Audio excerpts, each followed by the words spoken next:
Hey guys, welcome back to the channel. This is a story about what if Itachi trained Naruto for the chunin exams. Before I start, please support for more amazing content and do consider subscribing to my channel and share this video with your friends. This is written by Iamdahn and link in description and support writer. Let's start the video. Chapter 1. You're what? The shrill voice of a prepubescent teen could practically be heard by the entire village. The origin of the voice stood with a look that was a combination of shock, anger, and annoyance. The direction of said look aimed right at his sensei. Naruto, he kneeled in front of the boy, deciding to throw in his famous eye smile for good measure while trying to explain himself. Before you ask, it has nothing to do with favoritism. Sasuke just so happens to be facing the hardest genin in the tournament first. I'm doing it for his safety because he could be killed, whereas the worst thing that could happen to you would be losing the fight and your ego. He paused, making his expression serious. Because Sasuke is the last of his clan, he's in the biggest danger to this Gaara character. This guy wants to kill, not fight.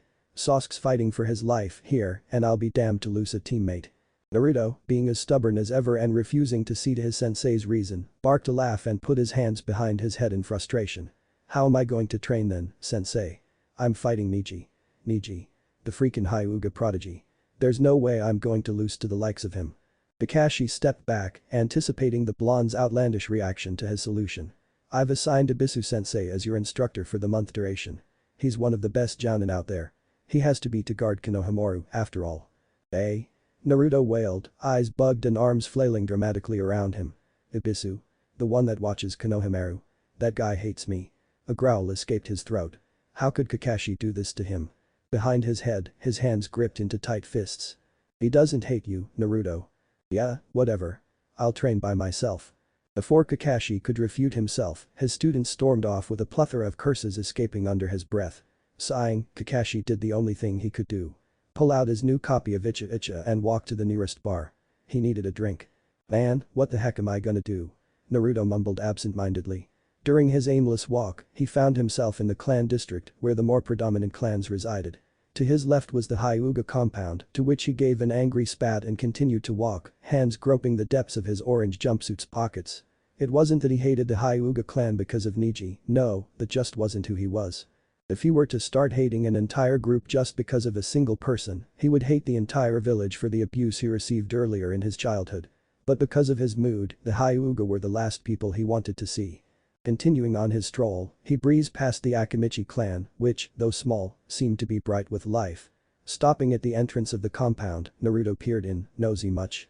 And noticed his classmates Choji and Shikamaru walking toward him, Choji carrying the usual bag of chips, while Shikamaru had his head raised and hands in his pockets, obviously admiring the clear blue sky hovering above.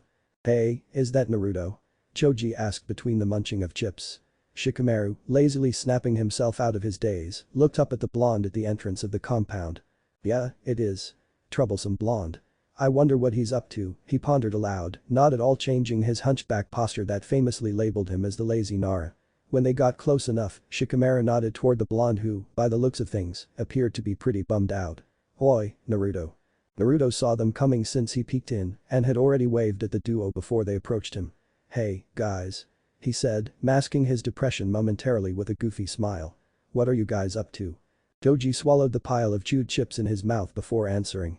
Out to eat, he answered with a cheek-to-cheek grin. Asuma-sensei promised me BBQ for not forfeiting in the preliminaries.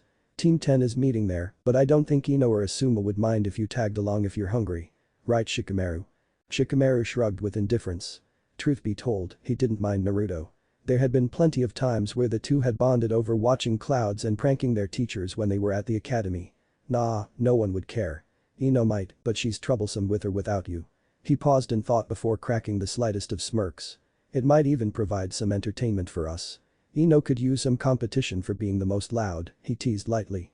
Naruto grinned cheekily at the invitation. Yeah, that sounds like fun. Thanks. The trio now made their way to meet the rest of Team 10 in relative silence, which, as nice as it was to have peace and quiet, worried the two team members. Naruto was, after all, never quiet. What is he doing here?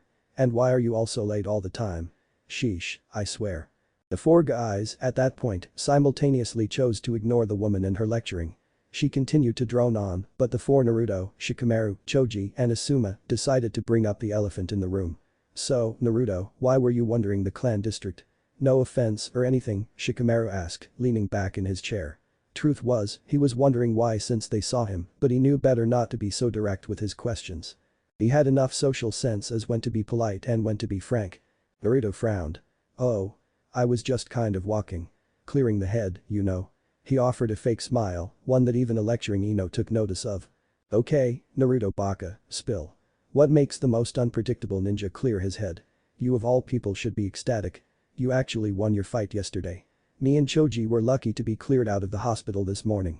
What gives? Naruto sighed in defeat. And here he was trying to forget the whole ordeal. Well, since me and Sasuke are both still in the tournament, Kakashi-sensei decided to train the team instead of me. He says it's because he's facing a tougher opponent, but I don't buy that load of bull. Ino immediately sighed dreamily. Oh, Sasuke. He was so dreamy in the preliminaries. He's going to be even dreamier when he wins the entire EXAMS. The rest of the table facepalmed themselves. Asuma, sitting to Naruto's immediate left, patted the boy on the back. Don't take it personally, Naruto, it really is a valid reason. The Hokage himself requested to make sure nothing bad happened to Sasuke, so it makes sense. I'd offer to show you some things if Shikamaru here wasn't in the finals. I'm working him to the bone for this month, he added with a twinkle in his eye. Shikamaru slumped with an audible groan, which instigated a chorus of laughter at his expense. Naruto laughed with him, at first just to join in, but the artificial laughter turned into genuine giddy laughing. He never really hung out with any of the Konoha 12 like this. Naruto liked it. Their dinner was served after an appropriate amount of waiting in which they conversed and talked like friends and comrades, some subjects making the group of shinobi roar in laughter on more than one occasion. Naruto quite liked the BBQ he was eating. It was a very nice change of pace instead of the ramen he always eats. Shikamaru, having exceptional observational skills combined with outstanding logic to accompany it, pointed that face out to the blonde. Surprised you didn't ask for a side of ramen, he joked, making Naruto rub the back of his head in embarrassment. Yeah, well, it smelled pretty good, he trailed off, not really wanting to explain to them that he wasn't used to eating expensive foods. Maybe that's why you're so short, Ino teased, sticking her tongue out at him. Beside her, Choji let out a bark of a laugh in between bites, which resulted in Ino smacking the Akimichi in the back of the head. Manners, Cho. Geez. Choji mumbled an apology and grinned broadly, causing the table to chuckle at his hungriness. After dinner, the group all said their goodbyes and headed off in their respective directions. Naruto went back to his apartment in a much better mood than earlier in the evening. Even when he was talking about his situation to them, he felt at ease letting Team 10 listen and judge his dilemma. Asuma continued to see his side of the story, saying that he was getting the short end of the stick, but he also told him to look at it from Sasuke and Kakashi's point of view. Naruto, being the stubborn blonde he is, refused to at first, but in the end tried to be sympathetic and see their perspective, even if he didn't like it. Which led him back to square one. What should he do now? He really didn't want Ibisu to train him. The man didn't respect him in the slightest, and he had no intention to train under someone who didn't believe in him or didn't respect him as an individual. Again, that was his stubborn pride taking over his judgment, but he refused to back down on this one. It went back everything that he stood for. So what should he do? He had limited time to find new sensei. Naruto yawned tiredly and walked to his bed, where he proceeded to flop down on the dirty mattress in a tired daze. He'll figure it out tomorrow. Come on, man, lighten up. Pain didn't give us that bad of a mission this time, the jerk. Kisum grinned a toothy grin at his partner, who, by the look of things, wasn't amused at the antics of the shark. The blue-skinned man twirled his sword, if you could even call it that, and sighed. Man, you sure are in a shitty mood today. He paused and considered his next words carefully. Is it because you're back near Konoha? I know it may seem nostalgic, especially since you killed off your entire family and all. Kisum's efforts at annoying Itachi were in vain, however, with Itachi being as stoic as ever. I am not troubled in the slightest, Kisum. I'm just surprised Pain wants to pick the Kyuubi as its first target instead of working in consecutive order. Kisum shrugged. Taking care of the brat before he knows how to use the most dangerous Bijuu in existence seems pretty logical to me. This time it was Itachi's turn to shrug, albeit only slightly. Let's just do reconnaissance. Observe only. We'll take turns in separate areas. I will take the perimeter of the village and you stalk the outskirts to record any passers-by who come and go. Remain hidden and try not to fill at anyone yet. We have plenty of time to carry this out. Kisum only arched an eyebrow. Was that the fearful Itachi had trying to crack a joke? Because I'm liking the attempt. The shark man was only greeted with silence in return, which made him grin even wider. I'll be getting some emotion in you yet. Itachi sighed inwardly. It could be worse. I could have hidden. Maybe we could even watch the final exams if we're still around. If my memory serves correctly, there was information on a coup d'etat that should be happening, and our auxiliary companion Orochimaru is going to participate. That should entertaining enough to grab some popcorn and watch the show, eh buddy? He jabbed, elbowing his partner playfully in the side. Itachi just continued to walk. Maybe not. Thump. Thump. Thump. Thump. Thump. Erg, damn it. The knucklehead blonde stood in a clearing outside Konoha overdramatically shaking his knuckles in blistering pain. Naruto had been performing basic katas throughout the morning, from when the sun peeked over the Hokage mountain to the present, a cascading ball of fire indicating the afternoon. Truth be told, he had no idea what he should be working on. Well, he did have an idea, but putting it into practice would be a whole other ballpark. The jutsu was his top priority. Because he was facing Neji, Naruto surmised that refining his hand-to-hand combat was the most important thing he could be doing right now, considering that Neji was a taijutsu prodigy because of his gentle fist style.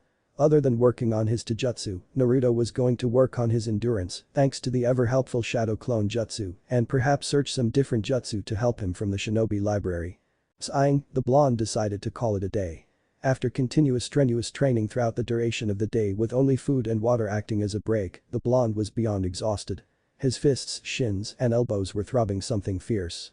Thank God for my healing abilities.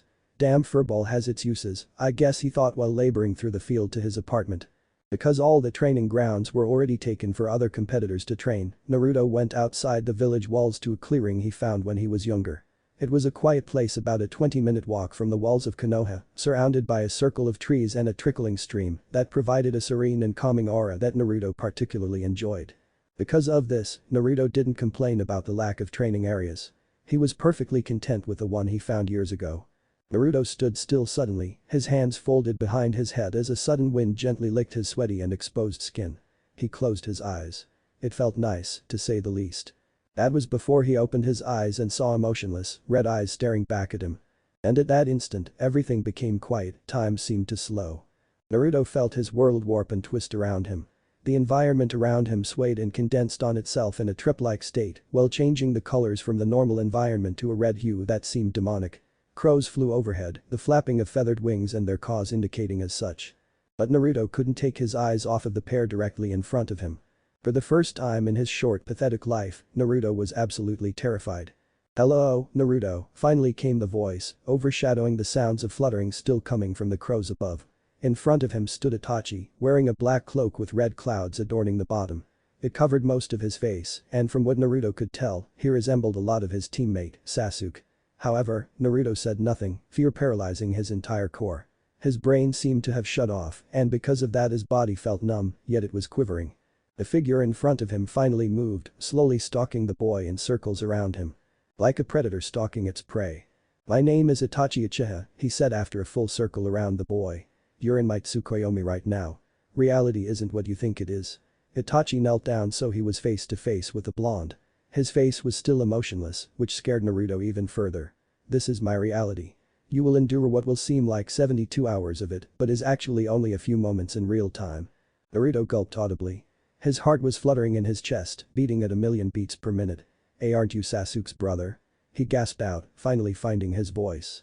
Itachi blinked and merely nodded in response. "Yes. I am. Why you massacred your entire family?"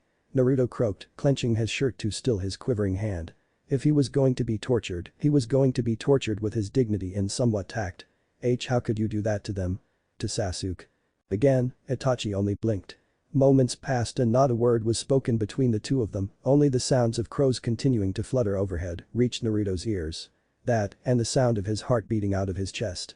"You wish to know how I could do that, Naruto?"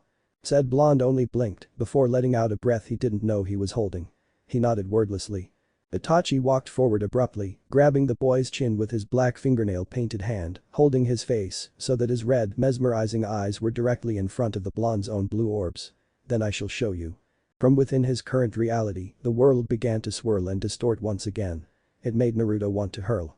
He closed his eyes tightly now, the effects of the Uchiha's Genjutsu making the blonde overly queasy. When he opened them, however, he was in a very familiar place. The Hokage's office. He was standing in front of the old man, looking down at his sitting form, pipe in hand and hat on lap. "Itachi," he said with authority, "are you sure you wish to go through with this?" Naruto felt his mouth moving without him controlling anything and wanted to recoil from surprise when he heard not his voice, but Itachi's, responding to him.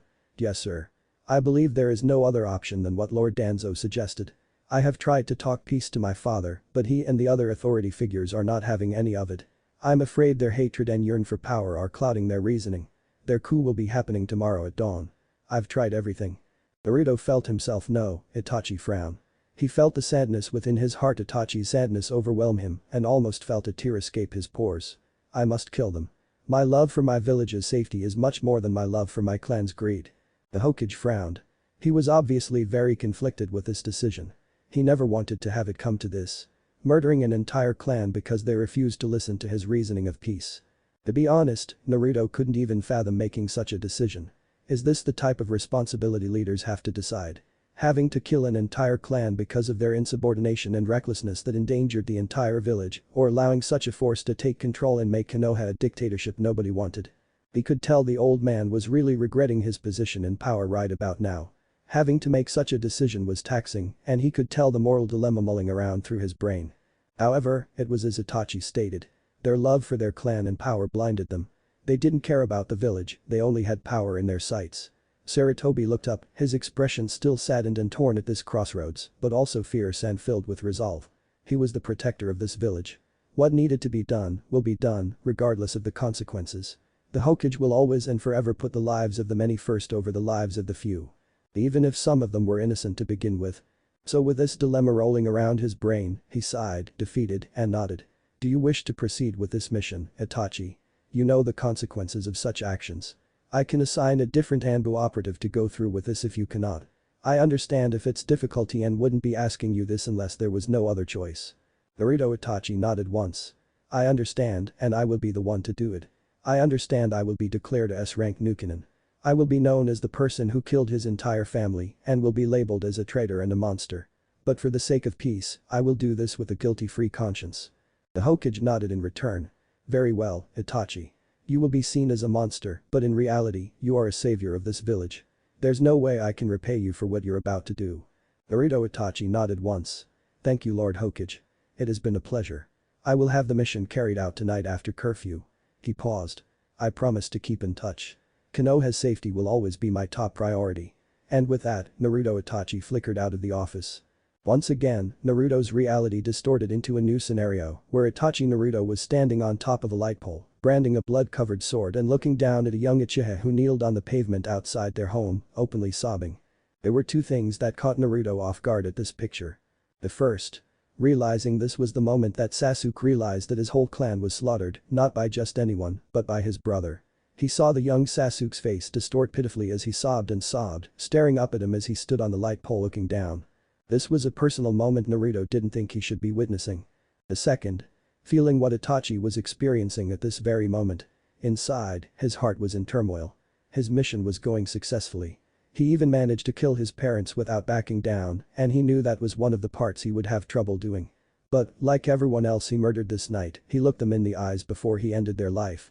But now, facing his brother whom he loved more than anyone in the world, he couldn't dream of killing him. He couldn't bear slitting his throat and watching his younger brother die. What was worse, he knew he was going to let him live. And because of this, he knew he had traumatized his precious person to the state that wasn't healthy. Naruto screamed in his head to stop, to end this. I've seen enough. He yelled, squeezing his obviously watery eyes shut with hopes to end this horrific nightmare. When he opened his eyes, he was back in the first red-hued reality with Itachi still holding his face. When the Uchiha let go, Naruto slumped forward and panted, letting his eyes drain like waterfalls as he processed what the Uchiha had just shown him. It was an order, Naruto finally hiccuped, his voice deeming it almost unbelievable. But there the proof was, in Itachi's eyes. Itachi barely moved, only looking down at the Jinchuriki below him. He shut his eyes tight for a moment before opening them again. Yes. Naruto looked up at him with newfound respect in his eyes. Sasuke has no idea he's hell-bent on killing you, he stated unbelievably. I'm sorry. He stood, now, after wiping the tears off on his sleeve. But why did you bring me here? Itachi allowed a brief pause before replying, deciding it best to be frank with the boy. I am here to capture you and your Kyuubi, Naruto. Naruto stared back up at him in a fearful shock, but Itachi continued before he could blurt out an exclamation. I am in a S-rank group known as the Akatsuki. We are ordered to collect all Jinchuriki and take their Bijuu for extraction of power. Itachi once again circled around the boy, who stood on unbalanced and shaky knees with eyes still wet, slowly and deliberately sizing the blonde up and down. But, like when I faced my brother that day, I cannot bring myself to do such a thing. Naruto sighed in relief, letting out another breath that he didn't know he was holding. That was good, at least. My partner, though, may not be so kind. Kisame Hoshigaki is his name. He is approximately 20 miles patrolling your village doing reconnaissance. He is a good friend, one that knows what you do now, but is loyal to this organization. Be wary of sharks. Naruto frowned at the cryptic warning, but nodded anyway. There is one thing I'd like to talk to you about, Naruto Uzumaki. Naruto blinked, waiting for Itachi to continue. How's my brother? The blonde sighed and put his arms behind his head, finally regaining his composure, at least some of it. His arms were still visibly shaking, and his form was still tense as ever. He's broody. Mad. He wants revenge on you, Itachi, he wants to kill you. That's his one and only goal. Naruto closed his eyes tightly. I'm sorry, man, this is so messed up, he mumbled. Everything we know about this massacre was a lie. Everything. You should be branded as a hero, not a villain. Itachi merely shrugged. I appreciate the sympathy, but I don't need it. I know what I did. I can live with the consequences and die satisfied, knowing I did my part. Naruto opened his eyes, finally, his blue orbs now donning a steely resolve as he saw it and stared into Itachi's. I wish I had your courage. I once thought the Indami Hokage was my hero. No, everyone knows what he did. The true heroes are the ones that work underneath the spotlight, where they don't get the credit they deserve. The unsung hero. You're my new hero, Itachi. Believe it. Itachi smiled slightly, the first sign Naruto noticed of emotion that the Uchiha showed. Thank you, Naruto. Naruto shook his head. No, I should be thanking you. Actually, since you're here, Naruto showed his cheeky grin, allowing himself to become more comfortable with the man in front of him, something he didn't expect to happen so quickly. Would you be able to give some tips on getting better as a shinobi? I don't have a sensei for the finals of the exams, since my sensei is training your brother. An eyebrow quirked up in surprise from the older man. You're asking me for help. The chuckle came from the blonde, accompanied by his signature ear-to-ear grin. You bet. You're an amazing shinobi, plus you're experienced.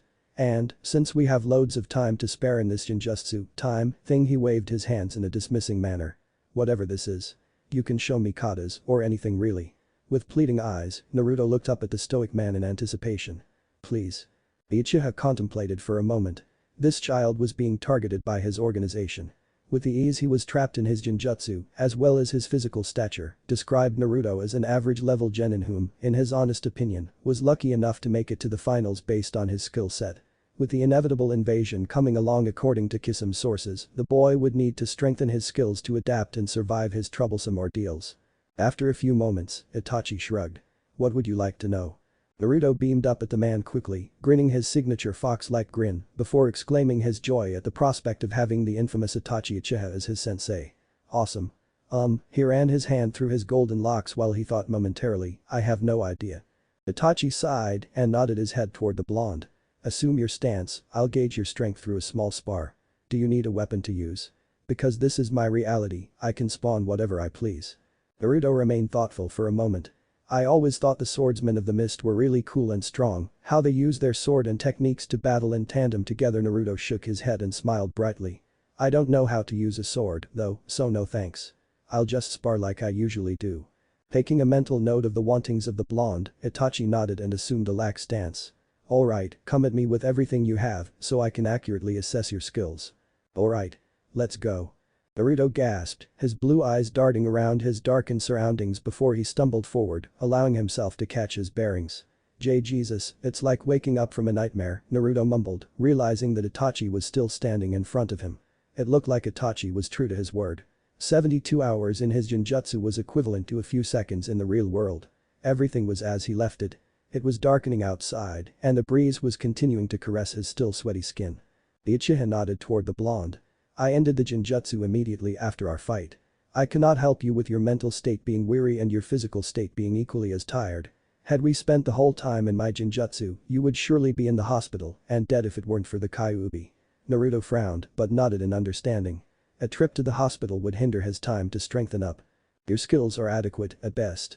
The shadow clone technique is an amazing training method, so we will utilize this to help your training. Your taijutsu is abysmal and lacking everything that makes taijutsu effective, but you make up for the lack of a form with your unpredictability. I will try and utilize that into an effective style that you can easily learn. Other than that, your Jutsu repertoire is severely lacking. In fact, it's basically non-existent other than your shadow clones. The whole time Itachi was talking, Naruto was fuming on the inside. He so wanted to burst out and say that he was wrong, but after the ass-kicking he got inside of the man's Genjutsu, he had no proof to back up his defense. Instead, he allowed the Uchiha to continue. You mentioned your interest in learning the art of Kenjutsu alongside with ninjutsu, much like the seven swordsmen of the mist. Naruto nodded eagerly. The seven swordsmen, the only one he know being Zabuza was fierce and one hell of a shinobi. Plus, it was cool as hell. I will try. Again, his promise was cryptic, but Naruto could live with that. He was having an amazing shinobi as his sensei, after all. Come back here tomorrow, at dawn. I will help you further.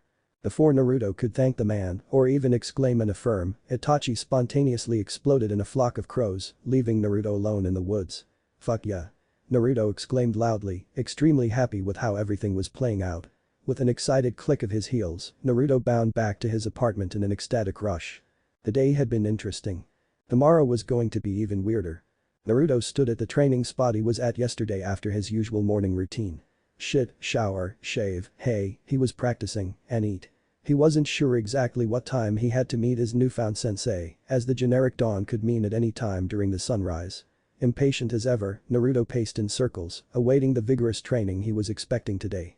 So you're the twerp Itachi was talking about, eh? Naruto spun around at the foreign voice, only to tense and back away slowly at the sight in front of him. Walking menacingly toward him, Naruto gulped at the appearance of the man. When Itachi said to be careful of sharks, he had seriously fucking meant it. Kisame, assuming this was the man Itachi was warning him about yesterday, was blue all over his body, with fish-like scales protruding out of his neck and shark-like teeth baring at him in a vicious-looking grin. Behind his shoulder slung a giant sword, at least that's what Naruto assumed. It was wrapped up in cloth, but the aura coming from the weapon made the blonde even more wary about it than the man. He wore the same cloak Itachi wore, declaring his allegiance to the faction they were both sharing. Akatsuki. Relax, Squirt, I promised Itachi I wouldn't hurt you. He paused mid-step, grinning wider before adding, much. Naruto gulped and watched him approach him.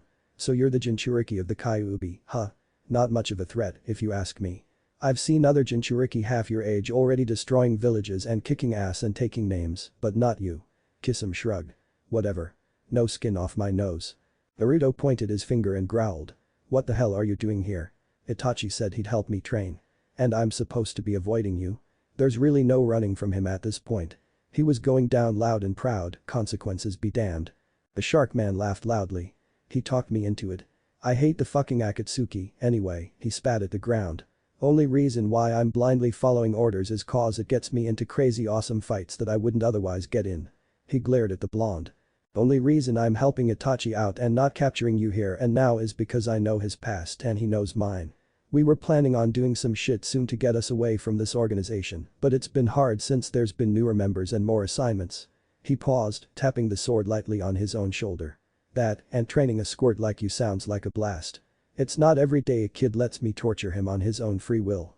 Naruto blinked twice. I'm not letting you torture me, you damn shark. You're letting me help you. He shrugged. It's basically the same thing. A grin appeared on his features once more. Just remember, I'm not training you for free. You owe us me and Stoic Man, anyway. The blonde paled at the declaration. What did he mean that he owed them? The thought was severely frightening. However, he watched as Kisame pulled something from his pocket and threw it at the blonde. Take it, brat. Mumbling under his breath, Naruto caught the item. It was a scroll. Unraveling it, Naruto pulsed some chakra in it to reveal the item inside. He gasped audibly. Inside was a giant cleaver, easily the dwarfing the size of the genin. It resembled that of the swords Zabuza used. Wait.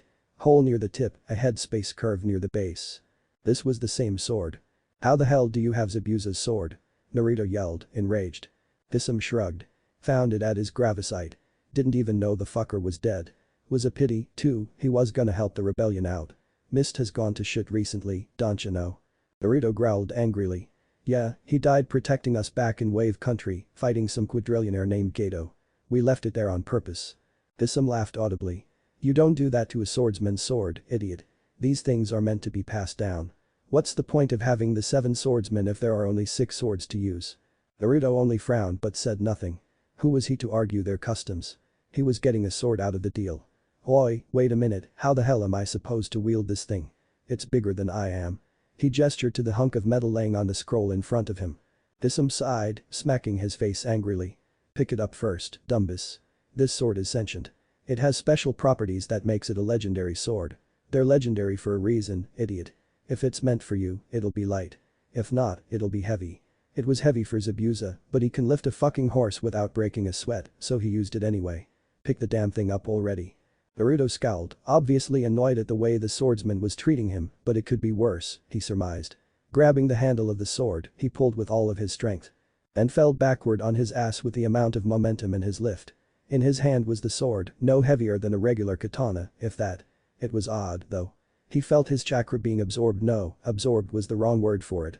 It was more like being fused into the sword, an extension of his body being fed chakra that he had, and because of the large chakra capacity within him, it was a fucking lot. The sword glowed a light blue on the edges, but keeping the black and steel look in the middle. It was an odd sight. On the outside, it looked as though a foreign pattern of chakra was randomly weaving down the edges of the steel blade, while keeping away from the middle, giving the outer edge of the sword a Aztecian sort of look. Naruto looked up warily, hearing an impressed whistle coming from the shark man. Shit, Itachi was right about this, the kid has massive potential. He may prove to be useful, yet he grinned.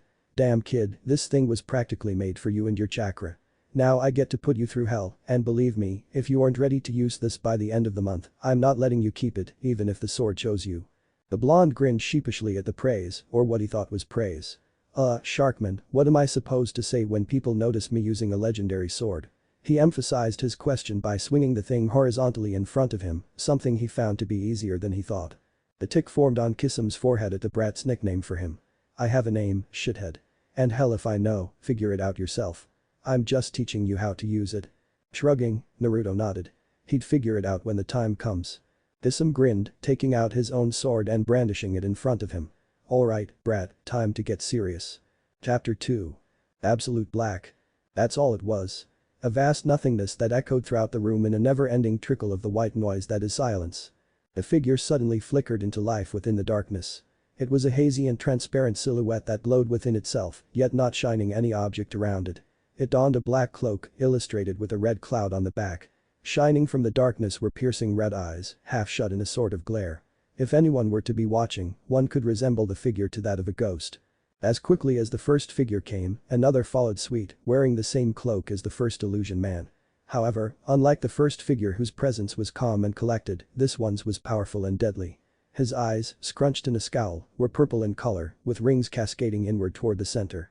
Itachi, its commanding baritone voice rang out at last, filling the space of silence that suffocated the air around them. I have a mission for you and your partner of choice to carry out. No reaction came from Itachi. The man, instead, continued on, almost like he was expecting the man to be as stoic and emotionless as he was. According to our sources, Konoha's Jinchuriki finally realized his Bijuu, the nine-tailed fox. A pause. This is bad news. Because it is the strongest of the Bijuu, it will be harder to control for the boy who hosts the demon. But when the boy inevitably harnesses the beast inside him, he will pose as a big problem for us if we save him for last, like our plan prior. Itachi remained silent for a moment longer. What do you propose then, Lord Pain? Pain took a moment to collect his thoughts. We target him first, while he is still a relatively easy capture. If my sources are correct, then Orochimaru will be planning an attack on your former village in about 2 months' time, during their final examination phase. Since you know Konoha and the surrounding area, you will be the one to capture him, along with a partner of your choosing.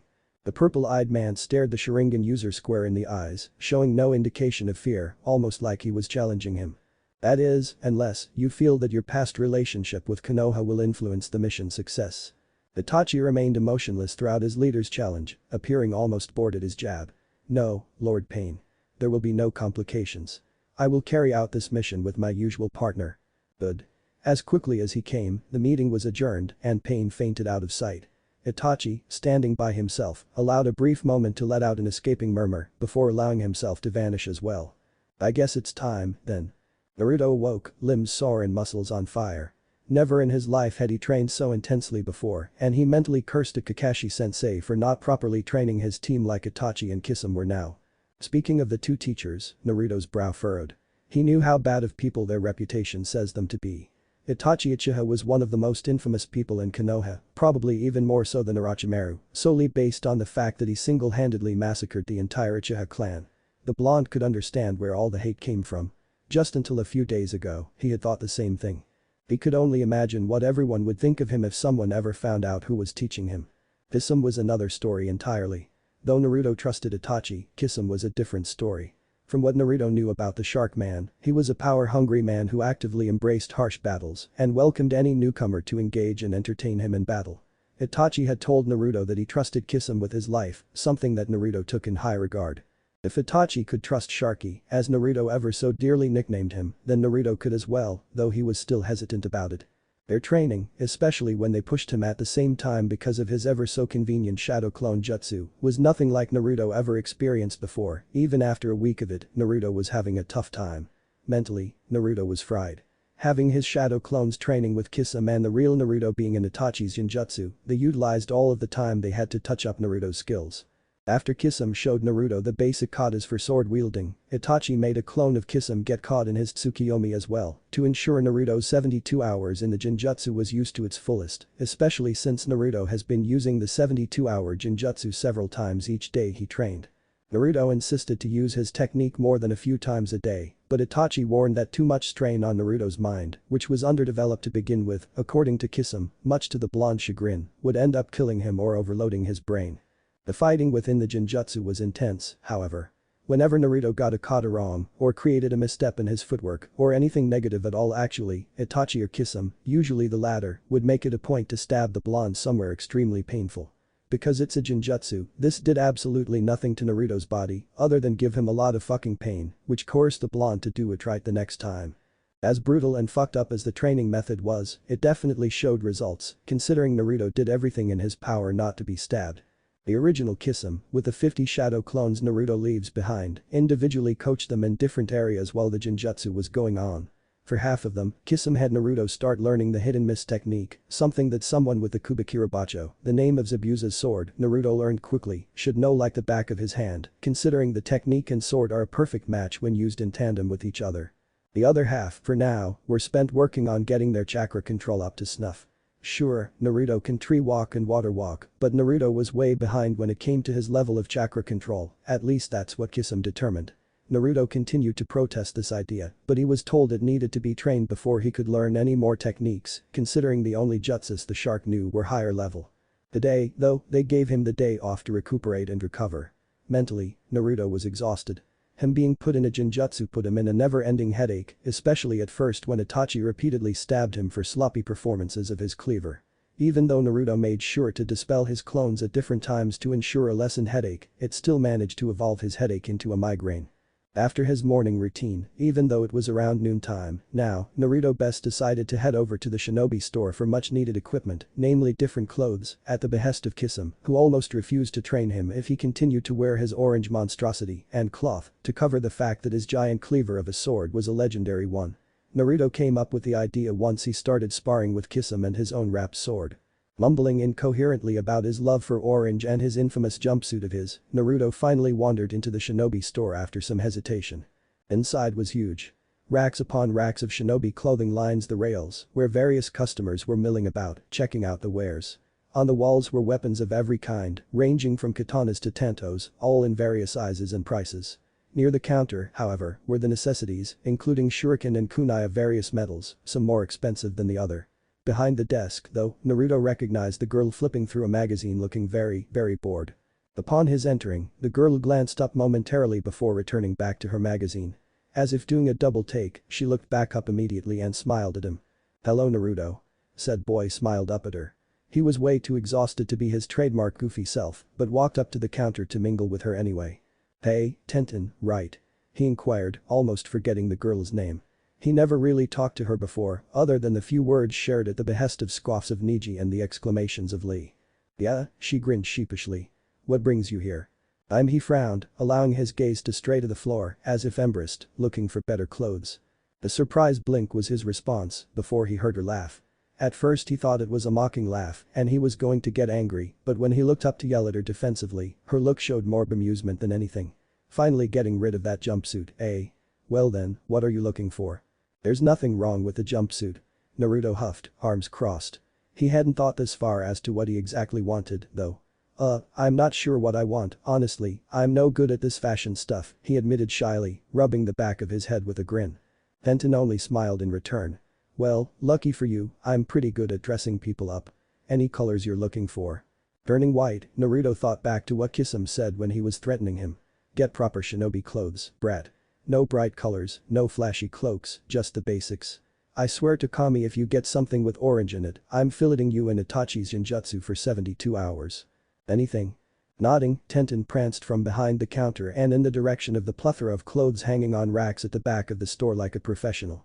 Okay, this, she picked up the article of clothing in question, which happened to be a form-fitting long-sleeved black shirt, and this, she picked up standard Anbu grade black pants, and she stopped, now pondering her next choice. After sizing up Naruto from head to toe, something that made him severely uncomfortable, she nodded to herself and picked a dark blue vest and Anbu-style shoes to complete the attire. Try these on, she finished, thrusting the outfit to Naruto who took the clothing much to his chagrin. After trying on the clothes and Tenten growing impatient, she groaned audibly and yelled at him through the changing room door. Come on, Naruto, let me see already.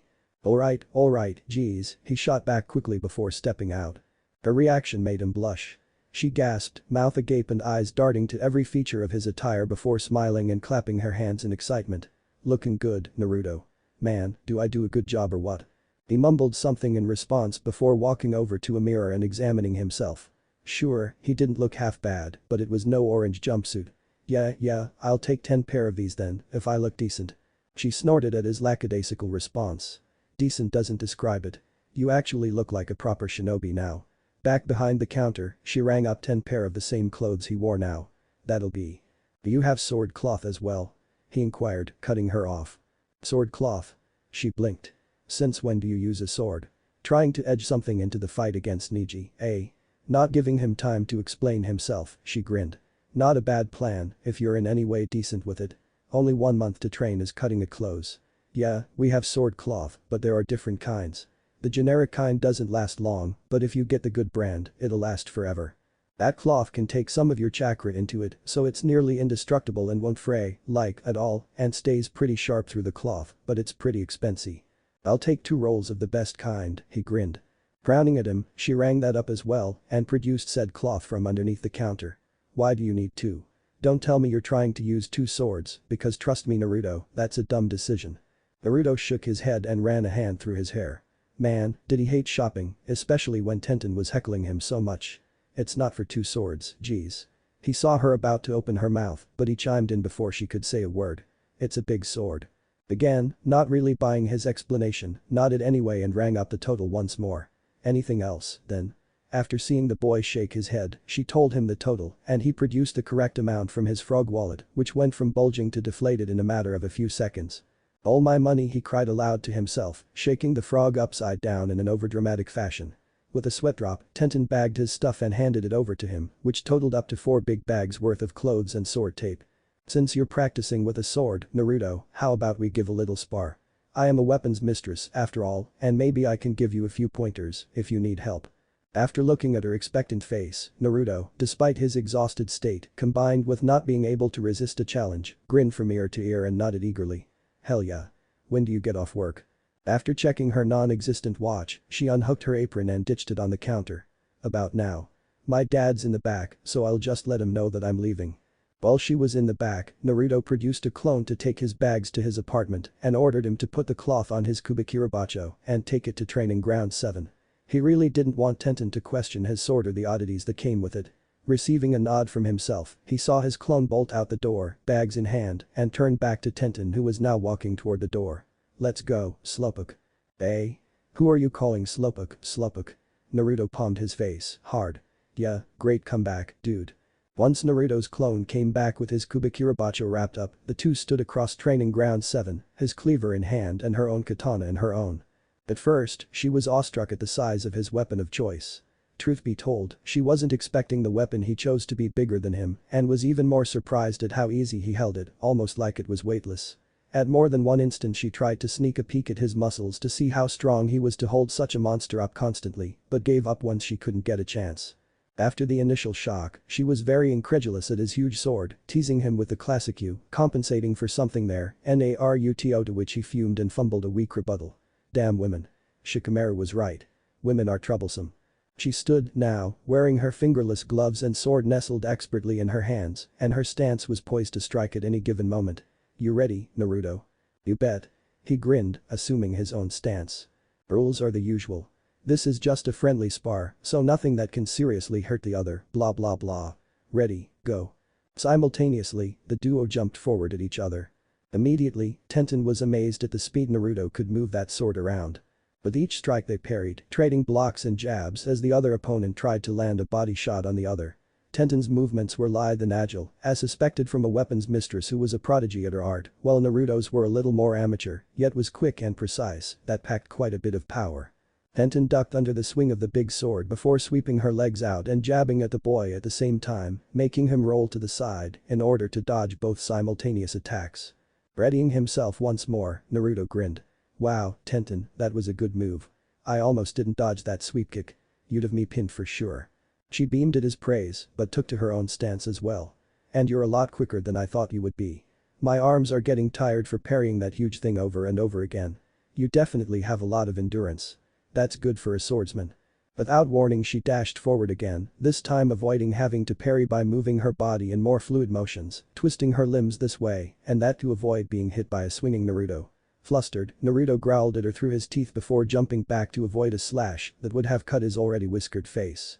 Close one, he thought with a frown. Obviously, like Kisame, she was a lot more skilled in swordplay than he himself was. So, pulling a classic Naruto move, he improvised. Had it been anyone but Tenten, he would have tried out his new hit-and-miss jutsu, but because she was Niji's partner and didn't want her to spill all of his secrets, he decided to use his classic shadow clone jutsu in its stead. With one hand performing the technique, Naruto concentrated all of his chakra to his right hand seal, his sword still in his left. All that chakra control exercises Kisame beat into him, literally, beat into him. It took him several moments to find the balance before he exclaimed his technique, shadow clone jutsu. Tenten's eyes were wide in shock. What? A one-handed seal. She gasped as two Narutos suddenly swarmed her in both directions and with great difficulty parried and dodged each attack. After receiving a nick on her arm, she jumped backward and raised her sword in defeat. I yield. Naruto dispelled his clone with a sweaty grin. His clothes were glued to his body, and as much as he'd hate to admit, he found himself moving a lot better in these tight-fit clothes than he did in his baggy jumpsuit. Walking up to Tenten with his sword slung behind his back, Naruto sheepishly rubbed the back of his head with a small giggle escaping his lips. Looks like I cheated a bit, haha. Tenten shook her head, obviously still in a daze. I never said no ninjutsu, she said in his defense. Regaining her shocked attitude, she gently shoved the blonde before crossing her arms. But what the heck was that, huh? One-handed seals. Since when could you do that? Naruto shrugged. I've been practicing my chakra control. I can only do one clone so far cause doing it one-handed is super hard and it takes me a few seconds to actually do it, so it's not very useful yet. Not useful? She exclaimed loudly, stomping her foot. Some jonin can't even do that yet. That's seriously impressive stuff, Naruto.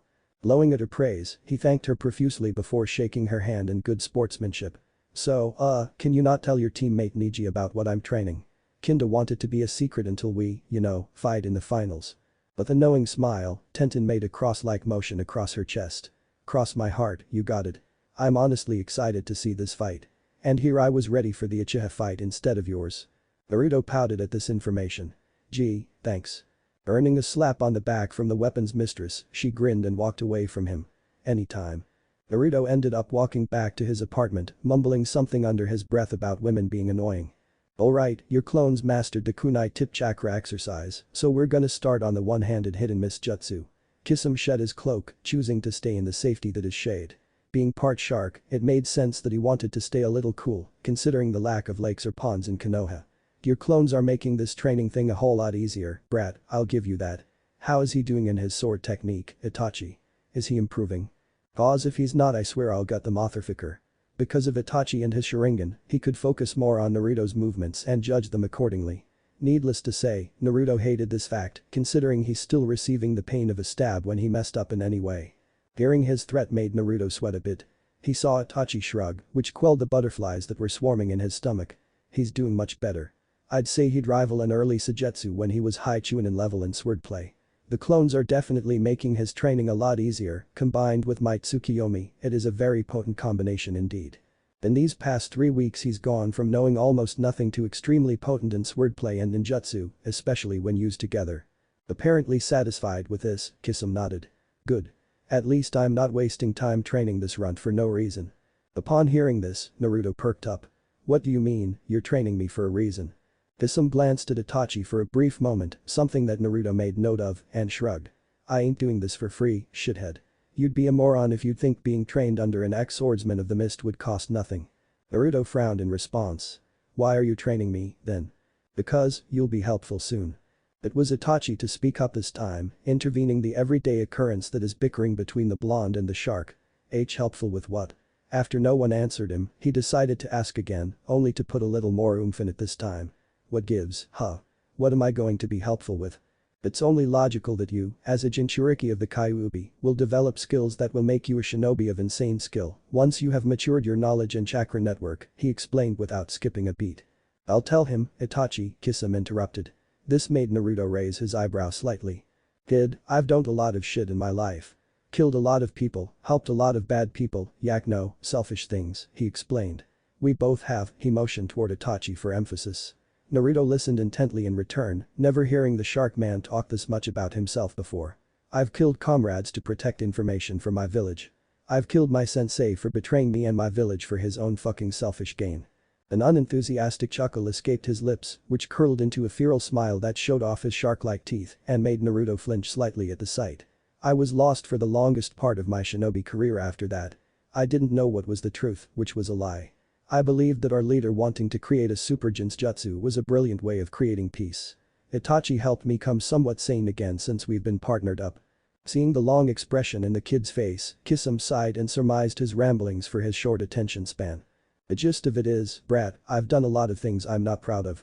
As a shinbi, and as a man. A pause. Eye contact was made between Naruto and Kisum, and the former could have sworn he saw the most determined eyes he's ever seen. And we're going to make amends. For our village and the world, if we can. Naruto blinked heavily, not wanting to disrupt this awesome moment even a little. That was until Kisum laughed heartily. I mean, the whole reason I joined the Akatsuki was because that motherfucker said he wanted to change the world, man. I'm such a moron for blindly following that prick. Itachi nodded his head in affirm. Me and Kisum have had a plan devised to disband from the Akatsuki and start a new organization where we can really help the world instead of forcing it upon a false one like our leader wanted. Naruto was about to question what he meant. After all, who has ever seen Naruto so quiet before? He so wanted to speak just to say anything before Kisum stole his chance. I would still be doing just that had it been for Itachi making me see what our leader wanted. At that point, I was just in the org for the fun fights until the time came when we decided to ditch them.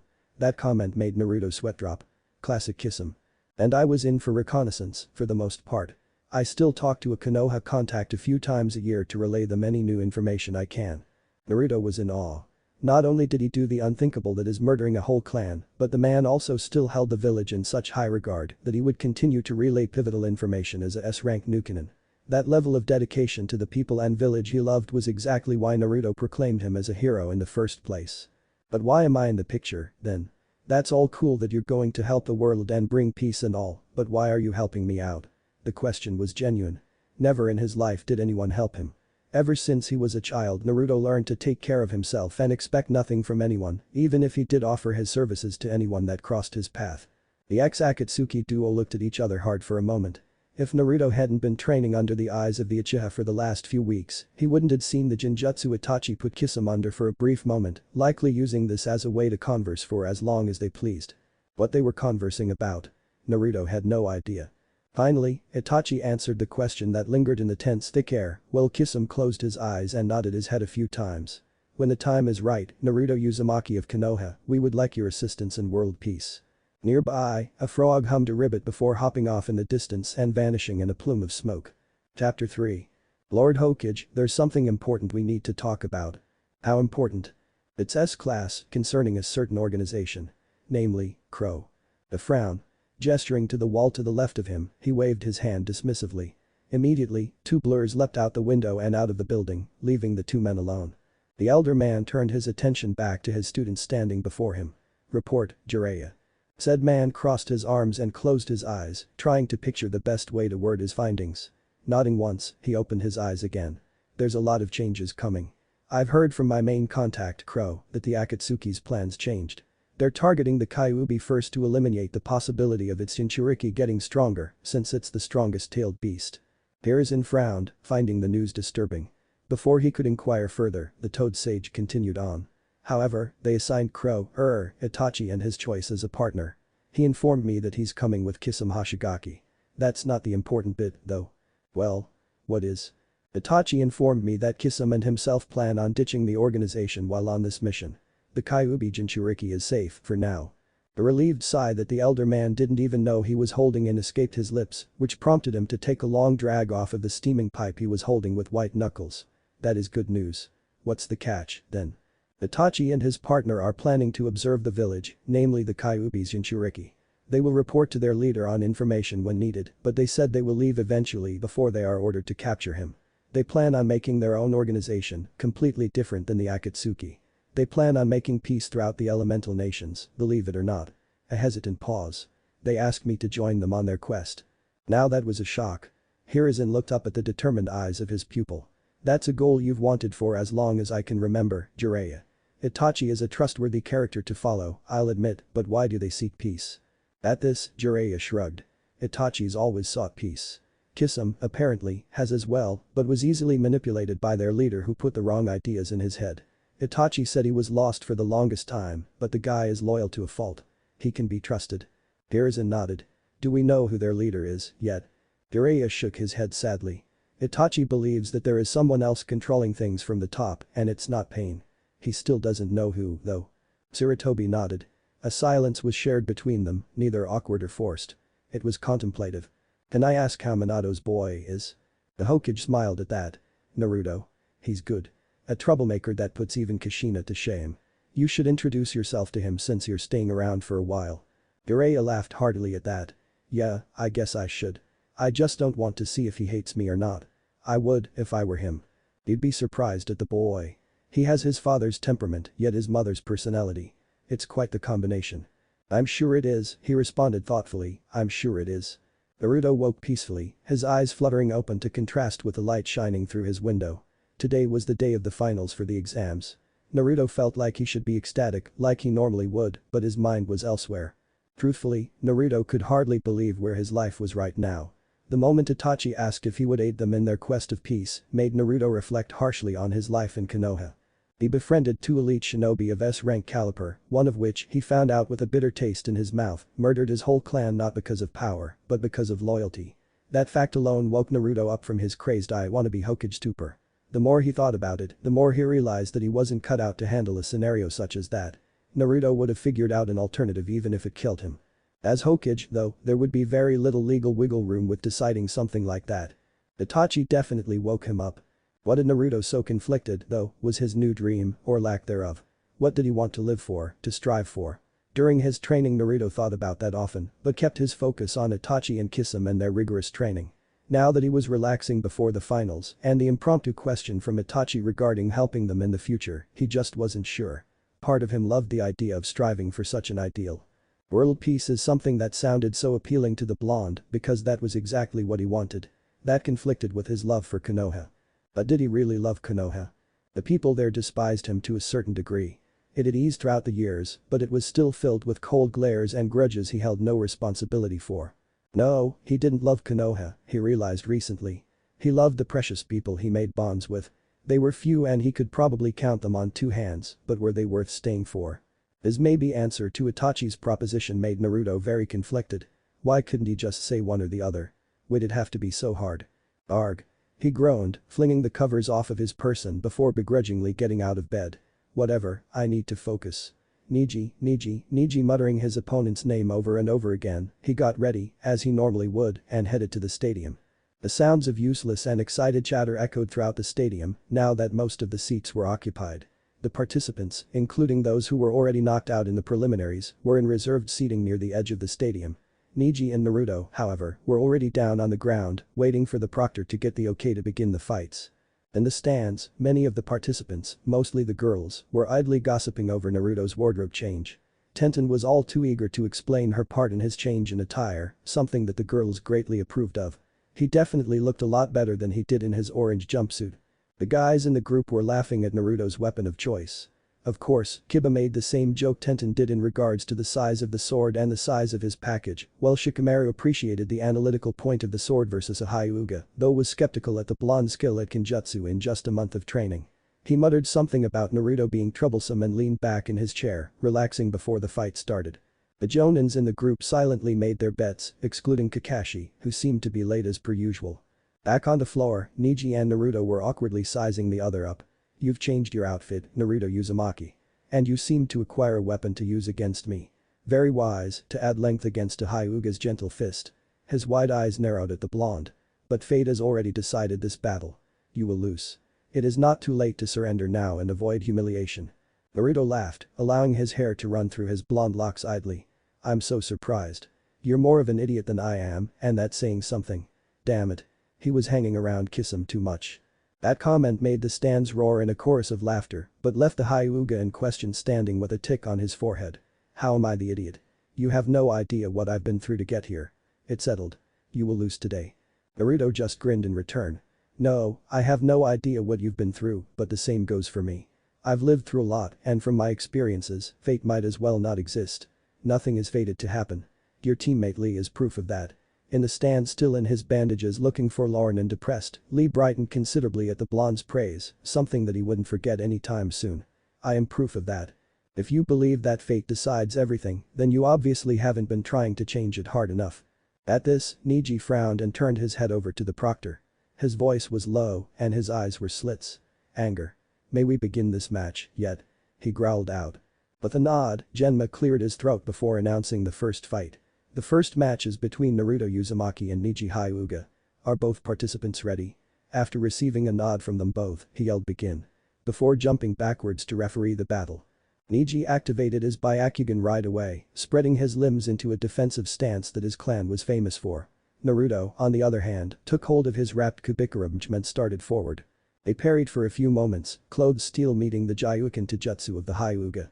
Neji's cold, wide eyes grew wide at the speed of which Naruto swung his giant cleaver, but recovered quickly enough and began to target Naruto rather than his sword. A few times the Hyuga managed to slip through Naruto's cleaver, but was cheekily pushed away by the blonde's other hand, managing to direct Neji's strikes to the side without getting hit. "How the hell is he holding that thing so easily?" was the Hyuga's only thought. Just as suddenly as it started, Naruto jumped back, far back, and skidded to a halt, his giant sword holding steadily in front of him. The audience cheered lightly at the contact, happy that they got a show early in the match, at least. After all, nobody was expecting much of a fight between a nobody and a prodigy. It came as a pleasant surprise. "Alright, we're basically evenly matched, even with my sword. That's pretty much what I expected. I can't use the hidden miss jutsu, that would raise too much suspicion. Let's just send a few clones his way and see what happens." The blonde grinned before running back at Neji, his sword held in front of him in an offensive stance. "I can't wait to see his face when I do this." This time, however, he brought his other arm up with his forefinger and his middle finger sticking out at approximately chest level. Naruto focused chakra for only a moment before he exclaimed his signature technique, Shadow Clone Jutsu. On cue, the stadium erupted into a chorus of gasps. Vocalizing his own shock, Neji's eyes widened considerably at the blonde's one-handed ability. Impossible. One-handed seals. But sure enough, running before him were 4 Narutos, all with the same chakra signature. They were shadow clones, alright. Neji slightly shifted his stance to allow himself to be able to pivot on his back leg easier, something that Naruto failed to realize. The 4 Narutos circled the Hyuga in a series of slashes and jabs, and was able to land a few blows on the prodigy before Neji landed a few hits of his own, dispelling one of the Narutos after a single blow. That was when a whirring sound rang out in the air. Neji looked to the side of the arena, only to see what Neji concluded as a shadow clone with his arm extended, like he just threw something, and its giant sword spinning like mad in his direction. The 2 Narutos that remained each jumped forward and grabbed onto the Hyuga, trying to force him in place, but didn't last long, as Neji jabbed them both in the head with his gentle fist, dispelling them both. Forcing chakra into his legs, Neji jumped high, allowing the sword to spin past underneath him. Now airborne, the prodigy scanned the battlefield, wide eyes frantically trying to locate the real Naruto. If that wasn't the real Naruto, then where the hell is he? As if answering his unspoken question, Neji heard a pop underneath him. Looking down, he saw Naruto appear where the spinning sword was not a millisecond prior, leg outstretched to kick a devastating blow to the genius's man parts, all with a grin on his face. Neji, obviously taken by surprise, let out an animalistic snarl as his arms glowed green, assuming the Gyuukin stance midair. 8 trigrams. 64 palms. The Hyugas in the audience stiffened at the sight of a branch family member using a main house clan technique. Hiashi, himself, glowered at the sight and had little choice other than to continue to watch through half-lidded angry eyes. Hinata gasped at the sight of her cousin using the main family technique, silently looking on in awe at the close fight between the two people she admired. Her little sister, who sat as rigid as she did beside her, was shocked as well. Did he really just use that technique? Hanabi whispered. Hinata could only nod in response. The sight was very impressive, even to the poor Naruto caught in the technique. Over and over his tenketsu were hit in a spiraling whirl of limbs, sending pain after searing pain through his body. Naruto couldn't even hear the shouts of his technique as Neji was saying them. All he heard were the rushing of wind as his limbs moved faster than Naruto thought possible. Hell, he wasn't even sure if he was screaming, but damn did he want to if he wasn't. The pain was unreal. It was a good thing Kisame and Itachi trained him to endure the pain that he did. Neji landed back on the ground after the jutsu was finished, stumbling forward for a moment before catching himself, obviously exhausted of most of his chakra. Naruto fell down at the same time, though his body hit the ground in a heaping thud that echoed through the dead quiet stadium. Not a sound was heard as Genma strolled forward, ready to stop the Hyuga in case Neji decided to continue to pulverize the already incapacitated blonde. "It's over," Neji huffed audibly, exhausted, "I told you. Fate has already decided this battle in my favor. You lose, you nobody." On the ground, Naruto was able to let out a weak chuckle. The audience listened on intently, not wanting to miss anything in this very epic, very unexpected fight. "I wouldn't say that," he managed out, ending his sentence with a pitiful groan.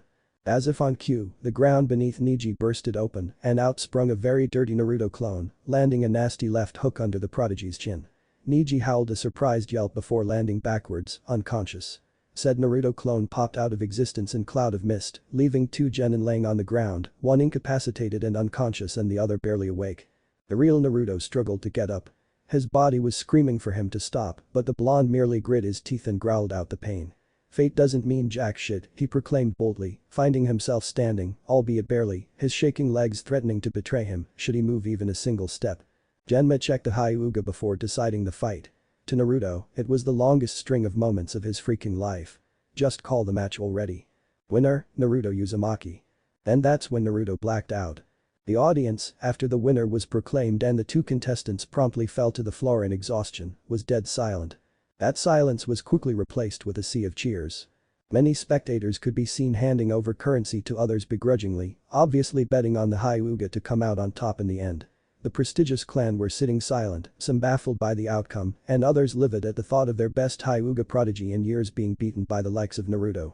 Hiashi was a prime example of this.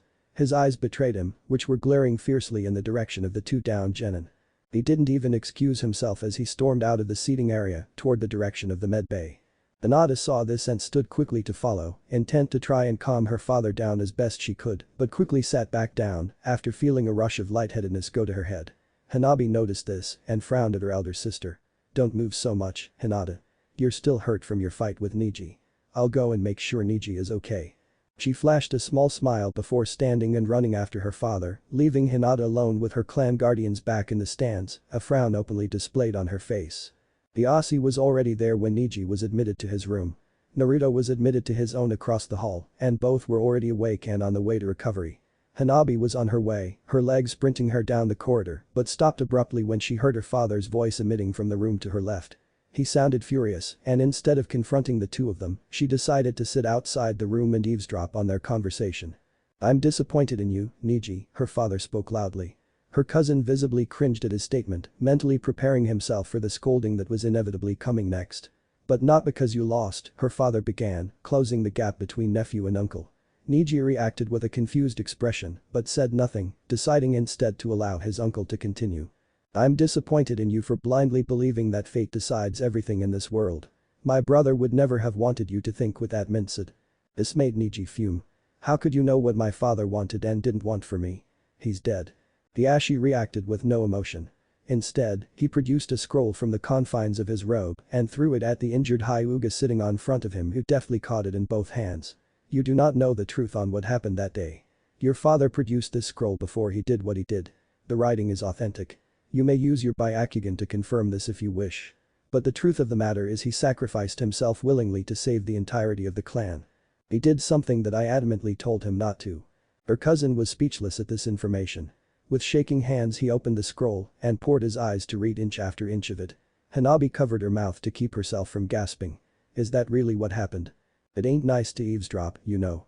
Hanabi visibly straightened at the sound of the voice speaking to her and silently turned her head to the right to see Naruto sitting in his own room, kicking his legs off the table like a kid on a swing set. The blonde motioned for her to come inside to hide the fact that she was listening in on such a private conversation that, in all honesty, wasn't meant for her ears. Hesitantly, Hanabi complied to his demand. She was caught, plain and simple. I didn't intentionally mean to eavesdrop. The blonde grinned brightly at her. I know. I was watching. Naruto took a moment to look her over. She was very pretty for someone so young. It was odd, usually the Hyuga's eyes creeped him out something fierce, but hers didn't bother him as much. Shaking himself out of his stupor, he held out his hand in a friendly gesture. I'm Naruto. From your looks I'm taking it you're related to Neji and the guy in there somehow. She nodded stiffly. I'm Hanabi, Neji's cousin. That guy in there is my father. The last word was said with a hint of venom in her diction. You might know my sister, she's in your graduating class. Again, she didn't sound too happy at the mention of her family. In fact, everything that involved her family was said in what Naruto could only describe as disgust. Well, don't sound so happy about them, Naruto teased lightly. Hanabi just glared at the boy sitting before her. What do you know? You don't live with them. Naruto took a thoughtful pose for a moment. That's true, I don't. He pointed at Hiashi across the hall, oblivious to their conversation and too engrossed in his own. He doesn't seem like such a bad guy, though. Looks like he's trying to get Neji off the whole fate controls everything bit he's been stuck on for most of his life. Hinata is a nice girl, too. The girl before him shook her head violently, her silky black hair flowing with her as her head tossed from side to side. From what I listened to he's only doing that because he feels obligated to. He only cares about the clan and nothing more. And you don't know anything, idiot. My family doesn't give a damn about me. At her insult, Naruto grew a tick mark. You'd think training with Kisame on a daily basis, Naruto would learn to take insults with open arms and then shrug them off. Coming from the girl in front of him, who was obviously a few years younger than he was, it just rubbed him the wrong way. Listen here, you little firecracker. A snort. Firecracker? Yeah, you remind me of a firecracker. Got a problem with that? Hanabi huffed and turned her head away. I'm not anything like a firecracker, idiot. I'm leaving now. With that, she turned on her heels and stormed off. Whatever. Later, little firecracker. Naruto called out and grinned when he heard a faint exasperated cry of frustration down the hall. He totally won that battle. Back at the stands, Hanabi returned to her seat and let out a huff of annoyance. Her sister, obviously startled by her little sister's body language, expressed her concerns. Hanabi, is everything okay? The little Hyuga turned very abruptly to her sister. Everything's fine. Father just wanted to talk to Neji, that's all. After she said her piece, she turned away from her sister. The very confused Hinata furrowed her brow at her but remained quiet. Whatever was bothering her, it was best to let her fumes die out. Winner by forfeit, Tamari of Suna. The chorus of groans echoed the stands. I thought that Nara brat finally did her in. What a quitter. An indistinguishable voice cried above the others. The shinobi participants only sighed, expecting as much from the lazy Shikamaru. Shrugging, said Nara stuffed his hands in his pockets and walked off the competition grounds, mumbling all the way. Man, would it have to be a girl? After the teasing Shikamaru received from his pupils back in the stands, the crowd eventually became quiet and eagerly anticipated the next fight. Sure enough, on the battlefield stood Sasuke and Kakashi, one looking a tad bewildered and the other trademarking his famous eye smile that irked many and confused all. How in the hell did he do that? Sorry we're late, the elder Jonin exclaimed, not bothering to bore everyone with a nonsensical reason as to their tardiness. He turned his gaze over to Genma. Sasuke can still fight, can't he? The proctor thought for a moment. I believe so. I think his match is up next, actually, Shikamaru Nara just finished his own match against his opponent. Clearing his throat loudly, Genma cupped his hands to his mouth for added volume. Can Gaara of Suna come down to the floor? The instant those words were uttered, sand particles appeared around them and formed the mysterious reed that was Sasuke's opponent. Kakashi wished Sasuke good luck and hopped up to the Jonin spectator spot, wordlessly reaching out his hand to collect the money he had won from betting on his first genin squad mate, which happened to be a large sum, to his delight. Sasuke Uchiha of Konoha vs Subaku no Gaara of Suna. Are both participants ready? Sasuke gave a nod, his mouth forming into an excited smirk, and Gaara barely inclined his head. Good enough, Genma supposed. Begin. Things happened very quickly. Sasuke tried very hard to beat Gaara with his speed at first, but after the fight the Suna ninja had with Rock Lee, he was a little more prepared for it. The Uchiha did end up getting a few good hits in on him, but after a while, Gaara came back with some good counterattacks, thanks to that goddamn sand of his. Within a few moments, Gaara encased himself in a sand dome that completely concealed himself from his opponent and everything else in the arena. Even his Sharingan couldn't detect any chakra signatures within the sand. Is Gaara even in there? With a few hand signs, Sasuke's hand began to light up with a blue aura, mixing with the sound of 1,000 birds echoing throughout the arena in a spectacular way that made his Dijutsu look even more menacing. Chidori. Without waiting for whatever it was that Gaara was doing, Sasuke ran forward and aimed straight for the middle of the dome, allowing his powerful attack to pierce the hardened sand and into the dome. Wild screaming could be heard from inside the dome, a pitiful screeching that made the Uchiha want to pull his arm out but found it stuck. With some force he finally pulled it free and backpedaled away with wary eyes. That's when, as Kisum would very accurately put it, shit hit the fucking fan. Feathers littered the air, deftly mesmerizing each person sitting in the stands. Only the upper-level Chunin and Jonin were able to resist the tantalizing fall of the feathers littering the air but were unable to bask in the glory for long. In an instant, several hundred shinobi jumped out from Kami knows where and made a beeline toward downed Konoha shinobi and civilians. Anyone from Konoha, apparently, were fair game. Shit. Kakashi swore, using his superior sleight of hand to produce a kunai and lift his headband all in one fluid motion. Protect the civilians. Jonin fight, any others wake up any Chunin or above you can find. And in an instant, his orders were called and his orders were being followed. In the corner of his eye, he noticed the red head from Suna gathering with his team members and breaking away from the arena at a high speed. Sasuke, who fought the powerful Genjutsu via his Dijutsu, scanned the crowd to find his sensei. At eye contact, he made hand signals at indistinguishable speeds, which the Cyclops easily followed thanks to his own Sharingan. Our team fled. Suspicious. I will pursue. With a single signal, Kakashi replied in full. Be careful. What the heck is going on?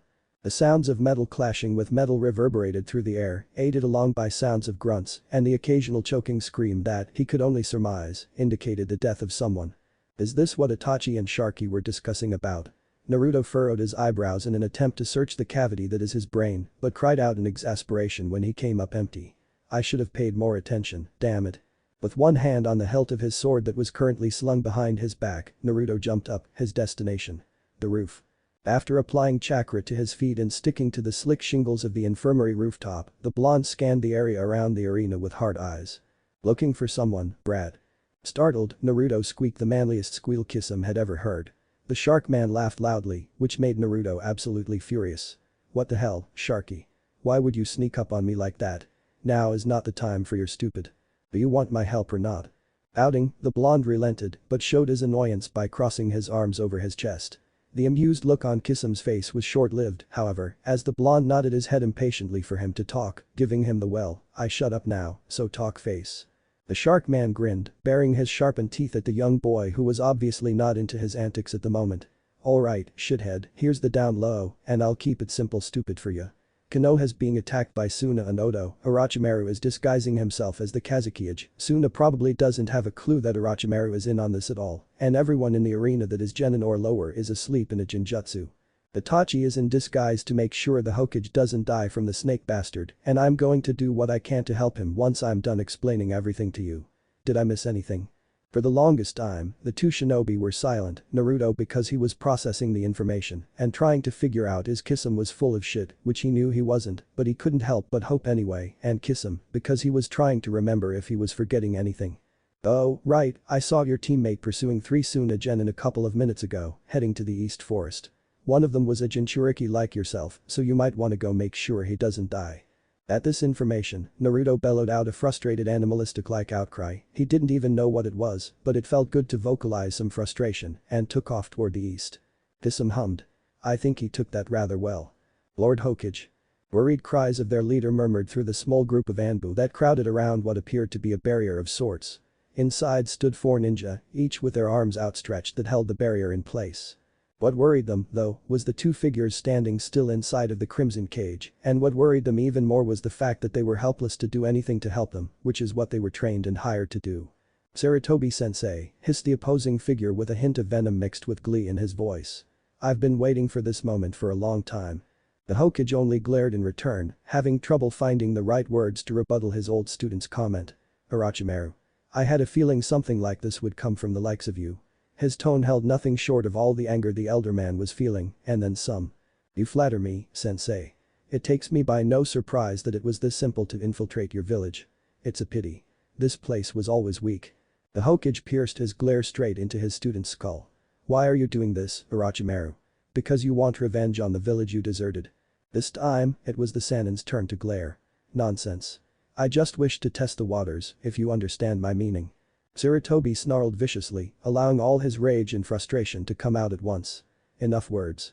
I may be old, but I have more than enough will of fire to take you out, even if I have to die along with you. Orochimaru smiled widely, curling into a wicked expression of a madman. Let us dance, then, sensei. And that was only the beginning of the invasion of the village hidden in the leaves. Chapter 4. Sprinkles of sand whisked around the air lazily, hovering and falling with a certain grace that Naruto just couldn't describe. Had it not been for a certain red-haired Suna ninja standing in front of him with a maniacal smile firmly plastered on his face and sand cascading onto his body, he would describe it as gorgeous and a sight to behold. Naruto huffed slightly. Sasuke was incapacitated due to the mysterious marks that littered his body like a bad tattoo and could only watch from afar, much to his chagrin, at the intense battle between the two Jinchuriki. Sakura was faring worse than her crush. She was literally being crushed against a tree with a dense monster sand arm, pinning her to the bark with no inclination to ever let up. Naruto. Gaara bellowed out, his voice thick with excitement and adrenaline. Prove my existence. Forget your friends and fight for only yourself. He expanded his arms, gesturing out to nothing and everything in front of him. Only then will you become strong. He bellowed out a laugh unlike any other and dashed forward in what Naruto thought as ungodly speeds. They parried for a while. Naruto with his Kubikurumjim held tightly in his dominant hand and Gaara with the massive amounts of sand at his disposal. Things were looking even until Gaara used a sand tail to throw Naruto off balance and then proceeding to swipe at him with his hardened claws. Naruto had no choice but to take the hit. Instead of taking his head on, he dropped his sword completely and braced himself by crossing his arms in an X formation over the area the claw was targeting. In this case, it was his face. With an overpowering force, Naruto skidded to a halt. Panting, now, the blonde cursed himself for being so reckless. Alright, Naruto, think. This dude is literally manifesting himself into a sand yeti. What can you do to beat all that sand? Suddenly, Naruto's eyes lit up. He had a plan. Naruto grinned at the half-monster that was now standing in front of him. Last chance, Gaara. Let Sakura go and leave. Irideed went ballistic, allowing himself to bend forward in a fit of hysterical laughter. Your weakness baffles me, Naruto. Still caring for your friends when you should be more concerned about your own safety. So weak. Saliva hit dirt, the source coming from the blonde himself, like Gaara's sentiment was leaving a bad taste in his mouth and spitting would solve that. I warned you. Without any warning, the area around them swallowed them in a deep dense mist. Watching from afar and recognizing the jutsu right away, Sasuke sat up despite the overbearing pain he was in and frantically searched around. I thought Zabuza was dead. Where the hell did this jutsu come from? With his eyes rapidly scanning the battlefield like a human sonar and his calculating mind playing in tandem with his Dijutsu, Sasuke could only deduce one conclusion from this. Naruto was the one creating the mist. But how? There were no hand signs used. Even then, the amount of chakra rapidly filling the misty air was almost to the level that Zabuza had used on them. How the hell did Naruto, of all people, learn to not only perfect the veteran jutsu that was once used against them, but to use it without any hand signs whatsoever? The wild pain erupted in his neck and with a quivering hand, clutched the source of that pain as tightly as he could muster, as if that single action would have an effect. Curse this curse mark, I should be helping. Back on the battlefield, Gaara could only look on in shocked wonder as the mischievous grin on the blonde's face slowly faded away behind the white wall of vapor, along with the rest of the boy. And cry rang out in the wooded area, a monstrous devilish yell that reverberated the bones of all shinobi around the fighting area. Each word the Redeed spoke was an angry roar, which, in all honesty, kinda shook his blonde opponent, Uzumaki. I will kill you. Then, silence. Anbu operatives could only watch in absolute awe as the experienced shinobi fought in the confines of the Red Prison. Damn it. One operative, arguably the most experienced of the group, swore out loud. There's really no way in. Another Anbu shook his head in dismay. They really outclassed us. Short, negative, but it was the truth. Nobody made a comment to retort. Inside, all chatter ceased to exist. The only spoken sounds were the hisses of weapons greeting one another, the grunts and cries of two very experienced fighters who knew this was a do-or-die situation. Sarutobi, his bow staff. His student, poison katana. Despite his old age, the professor was holding his own against his lithe student prodigy. Orochimaru only smiled broadly at the exhilarating display of power. The man wasn't a Hokage for nothing, and because he was an old student, he knew just how powerful the man really was. I seem to remember you being tougher, Sarutobi-sensei. A low chuckle escaped pale lips. The glint in his eye, though, made the Hokage's stomach churn. I've already done my fair share of fighting. I'm starting to bore of this exhibition of ours. As he spoke, the Sannin made several hand seals and smacked them both hard on the roof tiles they were standing on. Let's see how you fare with this little number. The roof shook violently, so much so Sarutobi was concerned the roof would collapse with its intensity. What emerged, though, both confused and worried the elder man greatly. Rising from the hard tiles were two boxes, both a little larger than the size of a person. Orochimaru only smiled wickedly as the boxes hissed and steamed with the summoning. A third began to rise in front of the other two, but with quick thinking and a single hand seal, the Hokage pushed with all his might to keep the third from rising all the way. Sweat beaded on his forehead, swimming down his brow and dripping down to the bridge of his nose before cascading to the floor. The power he was holding back was enormous, and it only further drove him to make sure whatever was in that box would not see the light of day. As quickly as it came, the box fell back into the floor after a failed summoning, thanks to the elder man. A frown appeared on Orochimaru's face, but only momentarily. He managed to stop the third one. No matter. 2 will more than suffice. Hard breaths labored out of the old man. Whatever was in that box fought rather difficultly to come up. I'm glad I managed to stop it, but the other two seem almost as powerful. What on earth could be in them? No sooner had he questioned it, the two boxes popped open unexpectedly and dusty smoke billowed out. Sarutobi's breath hitched when he recognized the two figures that stepped out of the box. Hashirama and Tobirama Senju. He was speechless. Could it be real? What are you going to do now, Sarutobi Sensei, his student rhetorically asked, an obvious glee dominant in his diction. What can you do? Silence was his only answer, while his brain tried to process the circumstances that currently presented itself to him. What really could he do against the two most elite shinobi the world has ever known? It's been a very long time, Saru. The first remarked. His voice was robotic, with zero inflection present. It chilled the old man to the core. Oh. It's you. You've gotten so old, Sarutobi. The second agreed with his brother in his monotone heckle. Normally the old man would have made a witty remark straight back at him, but he was unable to form such sentences. Never in my life had I imagined that I would have to face off against my brethren in this manner, he aimed at his pupil. Orochimaru only smiled in glee at his sensei's reaction. Exactly as he had imagined. What a vile trick. Coming from you, it's hardly surprising anymore. Anbu surrounding the scene were all shocked at the sudden turn of events. Is this even real? One asked with a quiver in his voice. Disgusted, appalled, and outright furious, Sarutobi assumed a stance. Please prepare yourself, First Lord Hokage, Second Lord Hokage. Stop, Sarutobi. The first remarked with the same monotonous voice. The powerful summoned men brought a single hand sign in front of their face, and for a moment Sarutobi was ready to counterattack, but the soft eyes from his once brothers made him still. With a single pulse of chakra, the two men exclaimed Kai before all hell broke loose. In place of the first two leaders of the village hidden in the leaves, stood Itachi Uchiha in Hashirama's stead and Kisame Hoshigaki in Tobirama's. This time, it was Orochimaru's turn to be perturbed. What is this? Came the angry hiss of the snake Sannin, the word spitting venom in and of itself. Turning around with their backs now facing Sarutobi and staring in the eyes of the now furious pale man that summoned them, Itachi spoke with his usual calm demeanor. You're very predictable, Orochimaru. Beside him, the shark man was grinning wildly with his samahata drooped over his shoulder. Now Sarutobi was really confused. All was still in the misty forest. Gruesome breaths were the only noise in the white mist that covered the area, originating from Gaara himself. He was furious, pissed at the blonde for his unprecedented jutsu that allowed him to cower and hide from him. You're only delaying the inevitable, Uzumaki. Come out so I can prove my existence by finally killing you. Almost like a rebuttal to this, Naruto creeped behind the ever-growing sand monster that Gaara was slowly becoming. Gaara immediately sensed a shift in the veil of chakra mist behind him, courtesy of the floating sprinkles of sand surrounding his person, and with a flick of his tail, whipped the blonde with all the might he could muster. Naruto only smirked to himself. Sloppy. The anger he inadvertently caused was too much for the deed and was overcome in his need to prove his existence by killing him. Raising his cleaver, Naruto positioned it so that when Gaara tried to shred the blonde with his sand tail, it instead ran right into the sharp glowing blade of his Kubikurubjim, finally unveiled with the cloth laying somewhere else on the forest floor. Instead of the sand blowing into a cloud of orange dust and immediately wrapping itself around the blonde in its instinct retaliation, the tail was sliced off Gaara's ever-growing sand body and fell with a thud on the moist wooded ground. Sasuke saw all this with his mouth agape and his hand still wildly clutching the pain shooting from his neck. No way. That's Zabuza's sword.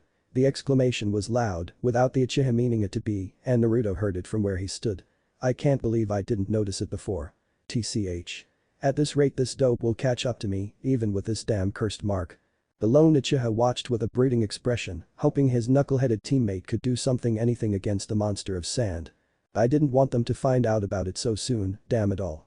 Now they'll question me about everything. Another attempt at a hit from Gaara snapped him out of his thoughts and back at the battle at hand. What did you do to me, Uzumaki? Was the roar Naruto was waiting for. It brought bliss to his ears and smiled cynically at the sound. Damn it. He blamed Kisame for his corrupted mannerisms. A mischievous grin plagued his features. You may have magical sand control whatever powers, but you don't know a thing about sand. I may not be the smartest kid in class, but even I know what happens when sand gets wet. He jumped back, distancing himself from Gaara with a single leap, disappearing in the fog once again. Itachi, in that beautiful jinjutsu of his and with the aid of Kisame, it was mostly Kisame, beat the dumb out of the blonde. No more did Naruto become cocky in the midst of battle. No more did he rush in, planless. No, he'd been stabbed too many times for gloating over a glancing blow he may have scored. No. Frantic, angry. Enraged. Enraged at the fact the blonde idiot outsmarted him. My sand is too heavy. How did you get my sand so wet? Silence. Naruto. Came the shriek, followed by ragged breathing. Besides the labored breaths that originated from the steadily growing Jinchuriki, there was absolute silence around them. Even Sasuke didn't dare utter a sound.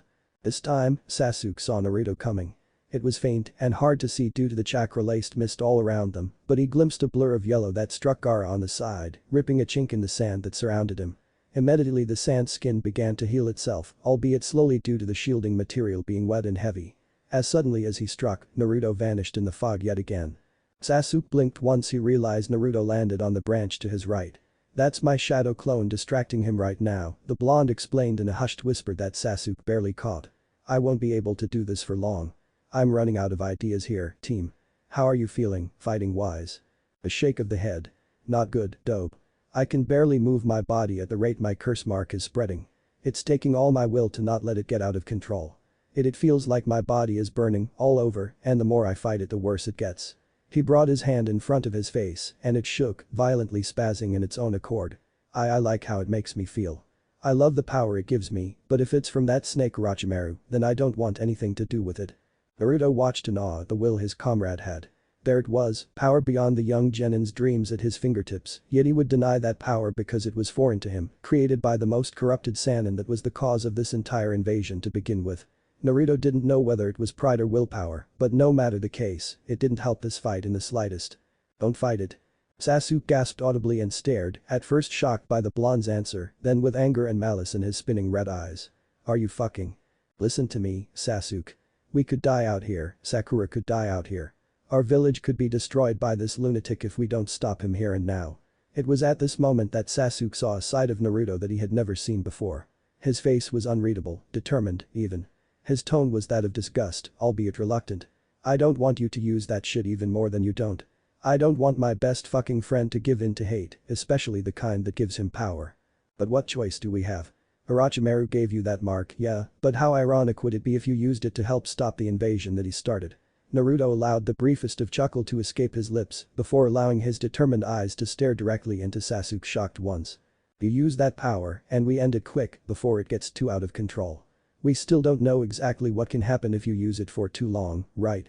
Just don't let it get to your head. I mean it. And if you do, I'll stop you. And what if you can't? I'll stop you. The Uchiha only stared into the blue orbs of his teammate, filled with resolve. As much as Sasuke pained to admit it, the idiot was right.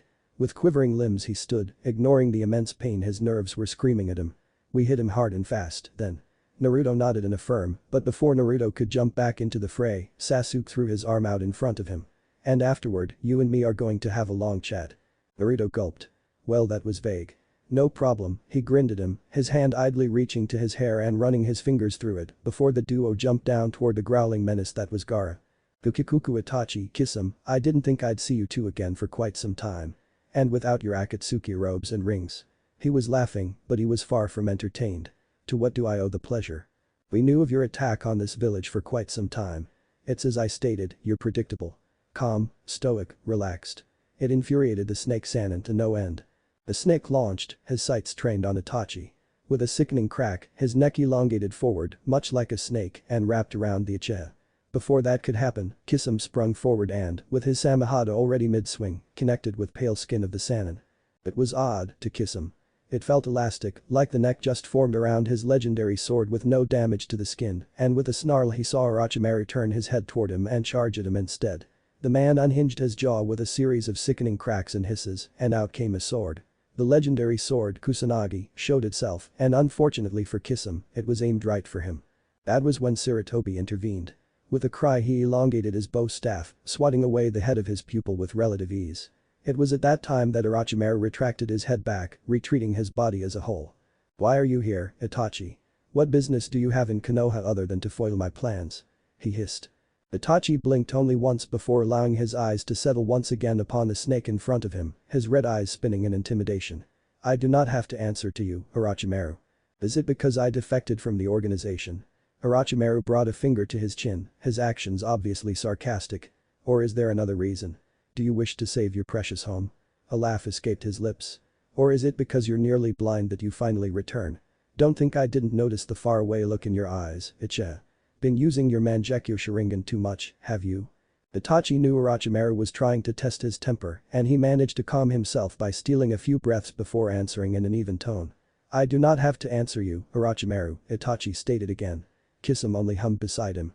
Orochimaru let out a snarl, finally breaking of his arrogant facade. What would you do once you are out of this barrier, Anbu will surely surround you too and overwhelm you. Surely I'm not worth 2 Akatsuki members' lives. It was Kisame's turn to speak. Stoics and here put up a genjutsu to mask our presence. What they see now is you and the Hokage behind us just standing there, like a bunch of weirdos. Orochimaru snarled, though it was mostly directed at himself.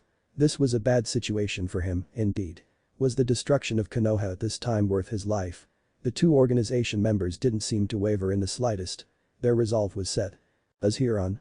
Or fight. How is he doing this?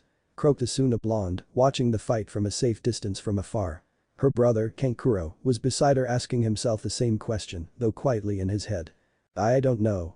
This kid's good, he's giving Gaara a run for his money. I'd help him, but Gaara would only swat me away. The last bit was muttered, but Temari clearly heard him and nodded in agreement. They could only watch and listen, but mostly listen. That fog is thick as Naruto battered around their brother in the deep mist. I don't want to be around when he fully awakens the thing, that's for sure.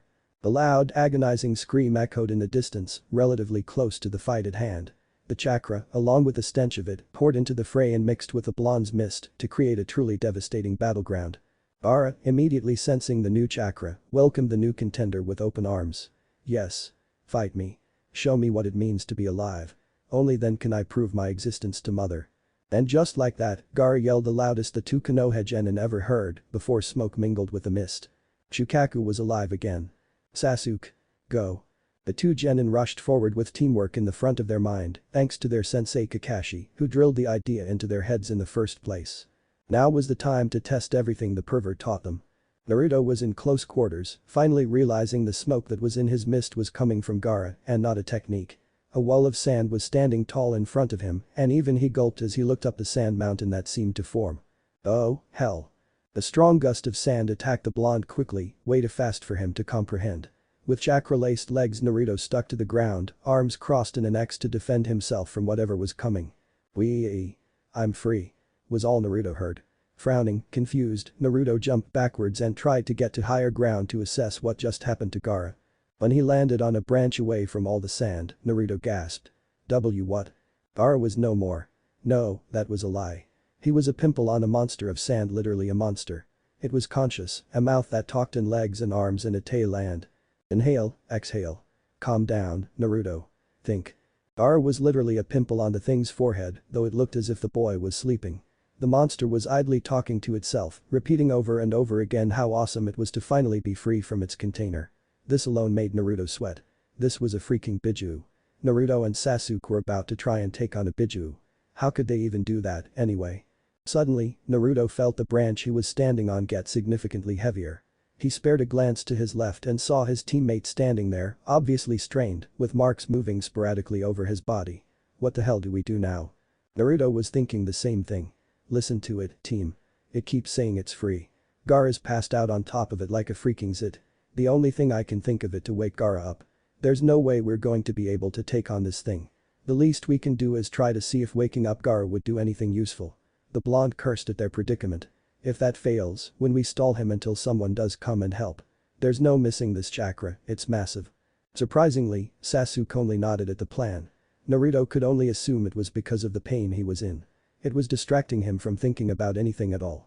Now that Naruto noticed, Sasuke's skin was getting significantly darker than his usual pale shade, which worried the blonde a bit. Let's do this quick, Naruto added, and just like that, the two genin were off. Naruto jumped from his spot on the branch to the arm of the beast. Arms trailing behind him, he darted up the sleeve of Shukaku and jumped to the shoulder. By now the one tail noticed him, and Naruto could hear the booming voice over his head. What's this? A flea? The other arm of the beast came up and struck the shoulder Naruto was standing. Gasping, Naruto powered up his legs with chakra and jumped up high, barely scraping by as the sand crashed down on more sand. Sasuke, circling around the battle while Naruto distracted, found an opening and jumped into the fray, his aim being the redeed sleeping on Shukaku's head. Just before he could reach him, though, a gust of air hit him hard and threw him back. Sasuke landed, hard, against a tree behind him, but with a grunt and a whole lot of effort, took off again in the demon's direction. Ooh, two fleas. I hate fleas. His voice was absolutely giddy. I get to kill some fleas. Naruto cursed. By this point his mist had all but dissipated. He didn't have enough chakra to test another one, and even then Sasuke would have trouble seeing in it since he joined the fight. Too many risks outweigh the possible pros. Pissed and desperate, Naruto hefted his cleaver and charged again. He made a few seal-less clones as he ran. 4 Narutos sprinted toward the towering monster of sand, each with a different task in mind. Clone 1 was designed to pester, and boy did he pester. He used his cleaver to hack at the Achilleses of the monster, along with any lower bits of sand that he could find. He was able to do this while the other Narutos were doing their own separate tasks. His job was small, and was only a means to anger the beast. Clone 2 had a similar job, only he took to the trees and hurled all the weapons in his arsenal. Shuriken after shuriken, kunai after kunai. Even his kubikurabj was thrown, a whistling metal in the air that stuck itself in anything it could find. The last clone, Clone 3, was using all the jutsu that the boy knew to throw at it, water jutsu especially. Since it was Kisame who tutored him, the number of water jutsu he knew, albeit low-grade jutsu, but still effective in this case, allowed him to slow the monster down considerably. Any dry sand he could find was drenched in any water technique he could use. Naruto, the original, was again running along the arms of the beast, taking its attention away from his clones entirely. His only job was to survive, allowing the demon to use its wind bullets to target himself. He dodged, of course. He also talked the most smack he's ever talked. Hey, kidlitter, you gonna hit me or what? You must really be the worst Biju. One tails. You must be the runt of the litter, am I right? Boy, since you're basically a giant litter box, you don't mind if I can take a piss here, right? Sasuke would have smirked at his distraction had he not been so focused on finding an opening to strike the redeed still sleeping peacefully on the demon's forehead. Leave it to Naruto to piss it off. You little piss ant. Come here. Wind style. Massive exploding wind bullet. With wide eyes, Naruto was engulfed in the wind. He felt scratches lining up his body, stinging with the sand that caught deep in his cuts. He heard screaming. Was it his own? He couldn't tell anymore. A wave of pain flooded his senses, and all his focus was on the raging pain in his left arm, not his dominant arm, thank God. Naruto was almost tempted to look down at his arm, but he dared not take his eyes away from his enemy. Itachi made sure of that fact. Despite his urges of glancing at the origin of the immense pain that was flooding his brain, Naruto steadied his breath and thought hard about what to do, lest he be hit by that damn wind technique again. So, Naruto did the only thing he could think to do. He performed a kawarimi with a stump his now expired clone noticed a few minutes prior. The damage was done, however. Drained of chakra and battered all to hell, Naruto could only lay down on the cold, wet ground and pray that Sasuke could reach the redeed and that his plan would work. Man, I hope this can work was Naruto's last thought before he passed out, the pain emitting from his arm, finally catching up to him without the adrenaline coursing through his exhausted body. Sasuke, however, saw the blonde get blown to high hell and for a moment he was concerned. But that's when he saw it. his opening. All other thoughts of the blonde idiot and the cursed mark that was flowing hate through him went out the window, his main priority the retreat in front of him and the one chance he had to hit him. With chakra laced in his legs and the adrenaline coursing through his veins, along with the curse mark aiding in his power, the Uchiha darted forward with everything he had, his Sharingan eyes rapidly moving while staring at back of the Jinchuriki's head. Shukaku quickly darted his head toward the boy, but it was too late. Sasuke was already mid-punch toward the sleeping Gaara, and with a cry his fist collided with the squishy face of the redhead. All was still, for a moment. 2 moments. An eternity. Then all the sand began to crumble away. Chapter 5. Rasped breaths mingled with surprisingly, soothing sounds of rushing sand as everything in the battleground remained still. Sasuke held with bated breath as he tried to figure out what had just transpired. Gaara was down. Naruto was down. Sakura, wherever she was injured and unconscious. Sand was falling, a trickle at first, cascading into a waterfall of sand within seconds. And Sasuke still wasn't done. He stood, hovering, over the unconscious Una Jinchuriki. Madness was practically gleaming in his eyes as he contemplated his next move. Every muscle in his body was tensed, beckoning him to dash forward to deliver the final blow, while the rational part of his mind, whatever little was left anyway, was screaming at him to stop, to fight the malicious energy that was rapidly taking control of his body and mind. In the end, though, his body moved of its own accord. Blue lightning crackled in his hand as he rushed forward, a threatening cry escaping his lips as he thrusted his palm forward, its intent being the fallen Gaara. Before he could reach his target, though, an explosion of splinters erupted right in front of his face.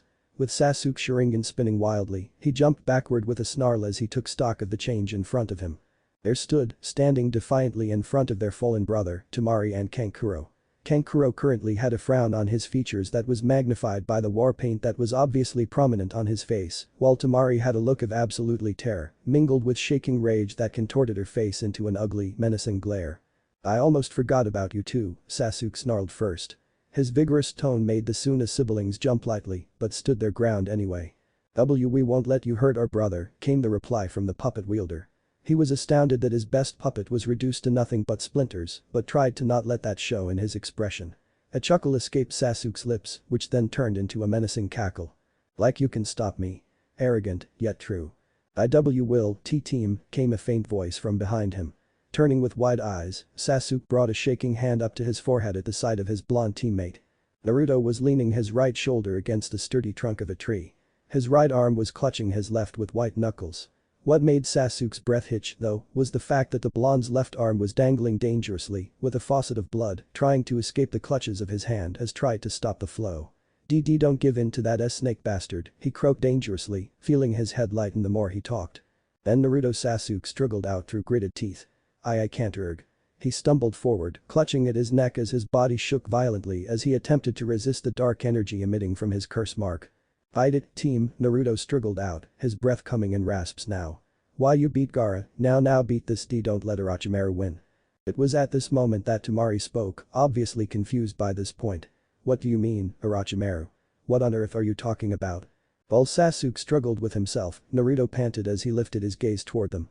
"Your Kage eye isn't your dad," he was practically whispering at this point. "Oh, Orochimaru is the Kazekage." And then he fell, darkness encircling him like a cocoon. He muttered out his teammates' names before he was swept away by the ocean of black for the second time that day. A familiar sea of white was the first thing Naruto saw when he woke. Hospital tiles greeted his blurry eyes as he blinked rapidly to clear his vision, soon becoming unbearably bright. "Ugh," he moaned, the headache now hitting him like a freight train. He battled it by closing his eyes, but it only made matters worse as the disorientating darkness made him queasy. He quickly opened them again, only this time to take a look around the room. The sight of his brooding teammate, slouched in a chair to the left of his bed, literally made him go what the fuck. Which, in turn, woke the Uchiha up with wide eyes as he darted out of the room. Naruto thought he was running from being seen by the blonde, like he was embarrassed for being in the hospital room while Naruto recovered, and that thought made his stomach churn in unease. As quickly as that thought had run through his head, a nurse briskly walked through the door, his eyes also wide at the sight of the blonde. "Why is it so surprising that I'm in here? Stop looking at me like that." "Uzumaki," the nurse said soothingly, having caught the worried look that Naruto was giving him, "it's good to see you up. How are you feeling?" Naruto tried to answer, but he found his throat abnormally dry. The nurse noticed this and quickly grabbed the glass of water that was sitting on a table to his right and told him to sip with moderation. PFFT. Whatever that meant. Naruto chugged the water within seconds, much to the chagrin of the nurse. Like shit, Naruto finally croaked out his answer, which earned a chuckle from someone else within the room. Naruto swiveled his head toward the source of the noise, only to exclaim, "Kakashi-sensei." Which earned him the Cyclops' trademark eye smile. What happened? An ominous silence filled the room, making Naruto frown, and after the nurse checked on the well-being of the blonde, Sasuke came back, with the Hokage following suite. "Naruto," the Sarutobi greeted. Naruto brightened considerably at the sight of the Hokage, healthy as could be. He let out a sigh of relief. Gigi. His appearance made Naruto struggle to sit up in a sitting position on the bed. What happened? How long have I been out? The Hokage sighed as he sat on the edge of the bed, twisting his body so that he was facing Naruto. Well, Naruto, a lot has happened. There was an invasion, obviously, but thanks to the efforts of you and your teammate, the village still stands. He paused. As for how long you've been out, it's been a week and a half.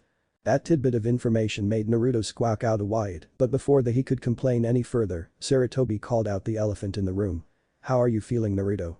Naruto frowned. I'm okay, I guess. This made everyone else in the room frown. What's wrong? Gigi, why is everyone frowning? What's wrong with me?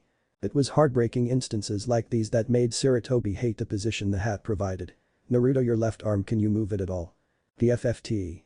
Of course, old man, what do you think? He cut himself off as he struggled to move his left arm. Nothing happened. He tried and tried and tried and tried and tried. But the damn thing wouldn't budge. Hell, he could barely feel it as it hung limp and useless at his side. At first, he was afraid that there was nothing there, that there was nothing but a stub, but upon further inspection, he let out a sigh of relief that his arm was still attached to his body, but frowned at the newfound information that he really couldn't move it. Why can't I move it? He turned to look at the Hokage, his eyes now full of worry. Gigi, why can't I move it?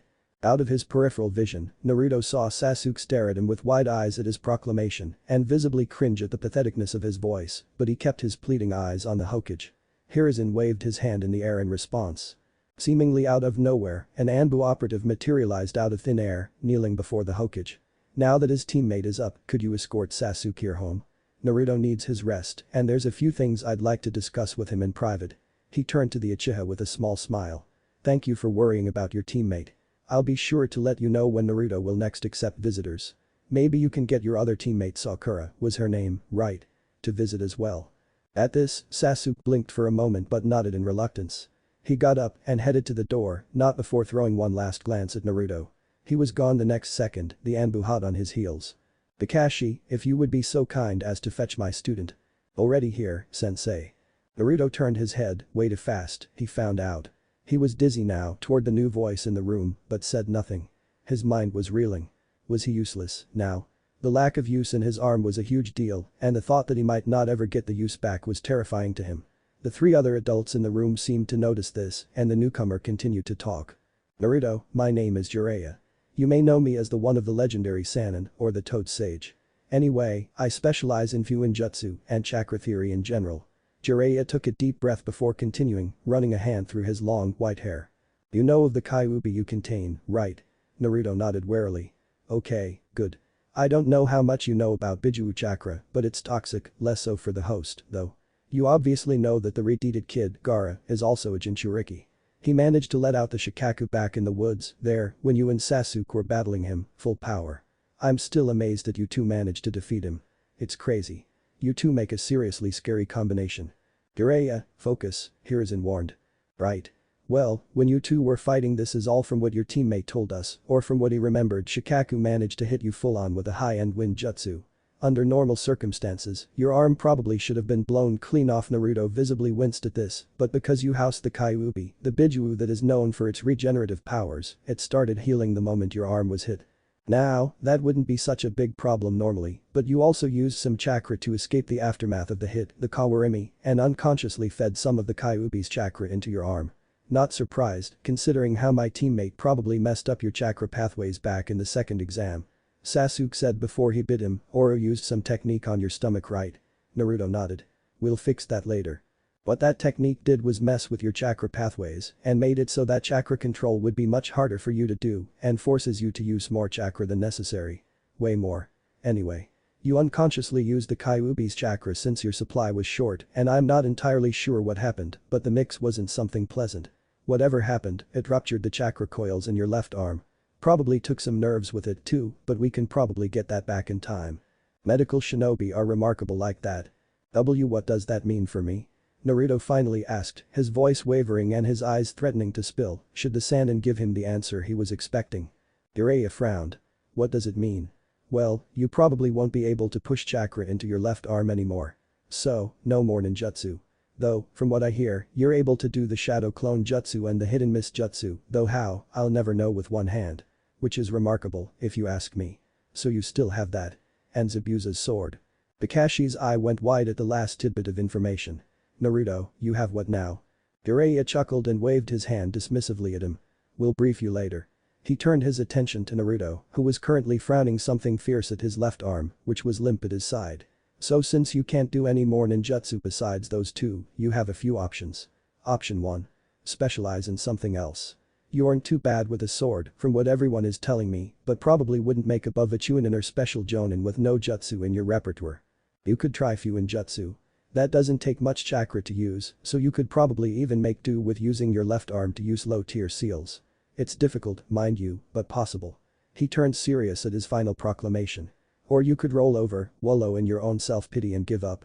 Naruto looked up at him, shock and awe spilling out of his eyes. So you're saying I can still be a shinobi? I can still protect? He trailed off, tears threatening to spill out of his eyes. The toad sage crossed his arms. If you work hard enough, anything is possible. But nothing is possible if you give up. Now, what kind of person are you? Naruto's teary foxy grin seemed to answer for itself. Good. Now, about that seal. This might hurt a little. Sarutobi sighed to himself, allowing himself to ignite the tobacco in his pipe and take a long, hearty drag, glad to be back in the confines of his office. His peaceful place. This whole situation was a mess.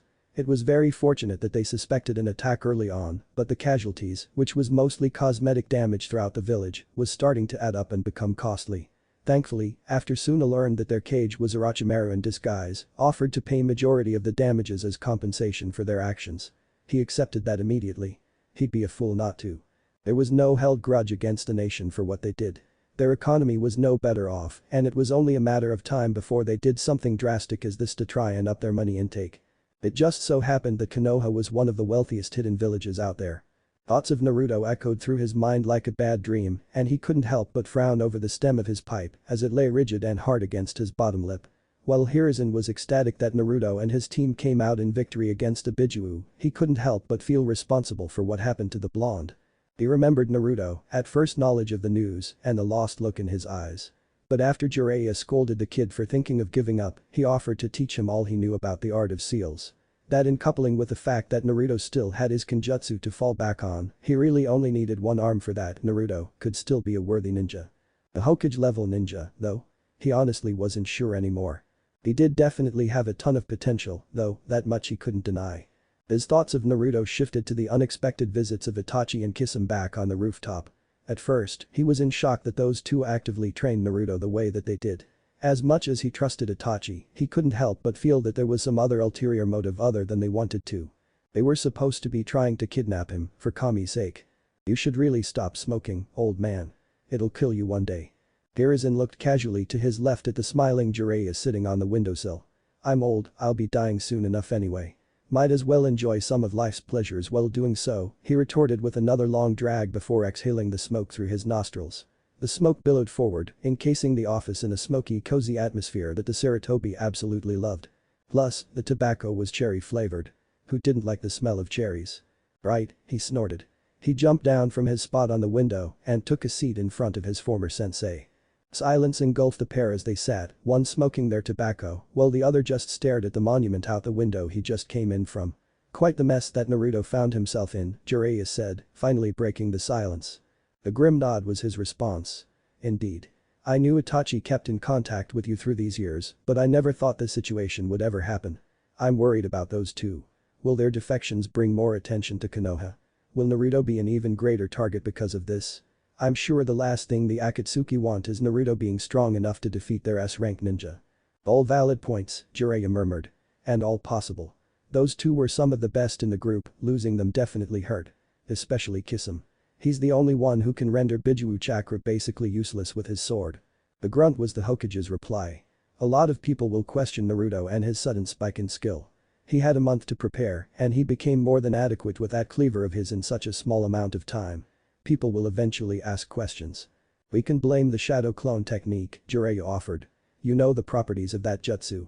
But then there's the point that he, somehow, got possession of one of the 7 swords from the mist. That thing won't stay wrapped up forever, and some of his genin teammates already know about it. They've seen it. Apparently from what my sources tell me that thing was basically made for that kid. It's crazy. The Hokage hummed in thought. That is a bit of a situation. Should the current Kiri get knowledge of this, they would demand the sword back. Knowing Naruto, though, that won't happen. And that would escalate a bad relationship with Kiri as a result. I mean, it isn't required to give the sword back to them, but it is still in ill taste. We can't handle another enemy, especially one as tough as the bloody mist, Jiraiya sighed, running calloused fingers through his spiky, though pleasantly silky smooth white hair. Losing it would be a waste. That kid is something else with that thing. It's all he's got at this point until he learns advanced sealing. Again, silence fell between the two elders.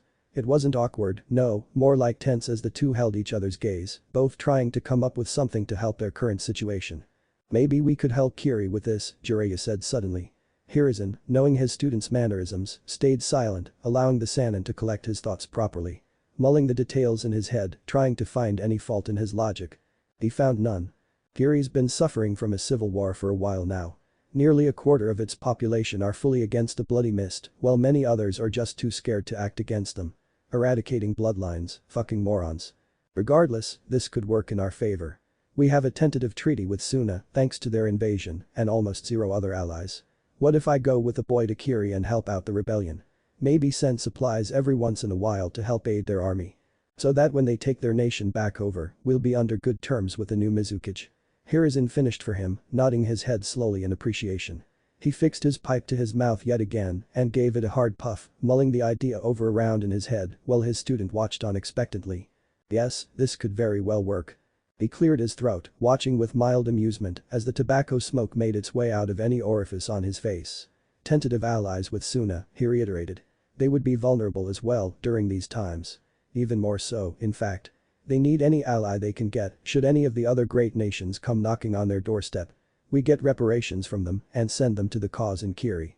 We aid them, overthrow the bloody mist and make it under normal supremacy, and we have a strong ally with Kurigakure and a tentative ally in Sunakagure. This could work very well in our favor. Jiraiya only nodded. Are you really sure about this, though? We're basically doing this just for Naruto. The experience he could get from the other swordsmen of the mist could very well make him as formidable as them, maybe even more so. The kid's got fucking potential coming out his ears. The Hokage nodded only once. I am tired of forsaking this boy. I am tired of disgracing Minato by not properly taking care of him the way he wanted. I've failed them both on more than one occasion. At least this way, we can help the village while we help him. Hiruzen stood, causing his student to stand at attention as well. I will call for an emergency council meeting. If this happens, it happens today. Naruto sat on his hospital bed, cross-legged with his tongue sliding out of his mouth as he delicately wrote kanji over and over again on the scroll on his lap. It was the first thing that Jiraiya had told him to do should he start practicing Fuinjutsu. Being able to perfect his kanji strokes would help fantastically in the long run. Intricate seals would mean nothing if the strokes were even the slightest off. It was one of the reasons why the art of sealing was so rare to begin with. The patience to the art and the dangers scared most shinobi off, and the few that remained were stuck on the level that they were at with no real tutelage to help them progress. There are 10 levels of sealing the shinobi world, Naruto learned, ranging from 0 to 10. According to the pervy sage, anyway. 0 was the total beginning level, made for the writing of kanji and perfecting writing in general. After that was mastered, basic seals made up level 1, all the way to level 3, before more intricate and advanced seals were introduced, which made up level 4 through 6. After level 6, though, things sort of died down. That was where most shinobi who specialize in sealing lay, forever stuck in sealing purgatory. Jiraiya explained that it was because most didn't know how to move past this point as it was damn hard to learn on one's own, but he was promised to be shown, should he make it that far. With how Naruto planned to use shadow clones to help speed him along, the boy was hoping it wouldn't take very long. Even if his left arm was useless and he wasn't allowed to use jutsu because of it, Naruto would use the hell out of the 2 jutsu he did know with one hand. And who knows? Maybe Fuinjutsu could help him more than he thought. The blonde frowned as he sensed what felt like a blanket of spider webs laying on him. He glanced up and wasn't surprised to see Itachi and Kisame standing at the foot of his bed, the latter grinning like always fucking was. Hey, Pipsqueak, Kisum spoke up, looks like your fight didn't go so well. What's the damage? Naruto frowned, but told him anyway. Our Biju chakra intertwined in my left arm after he attacked and basically obliterated my chakra coils, apparently. Nerve damage too, so I can barely move it let alone use jutsu. The shark man frowned, then stepped away. Ah, damn. Well, it was a nice run kid, huh? I would have bet money you would have won that stupid tournament. What the hell do you mean, it's been a nice run? He yelled, suddenly not caring if anyone should hear him, I'm not even close to being done yet. I'm not dead, you stupid walking sushi. And I don't plan on backing off from our deal, either. That's my ninja way, I don't go back on my word. Believe it. Who are you calling a walking sushi, brat? Come over here and see who eats who. Kisum. The blue man was stopped as Itachi took a step forward, finally coming into the conversation.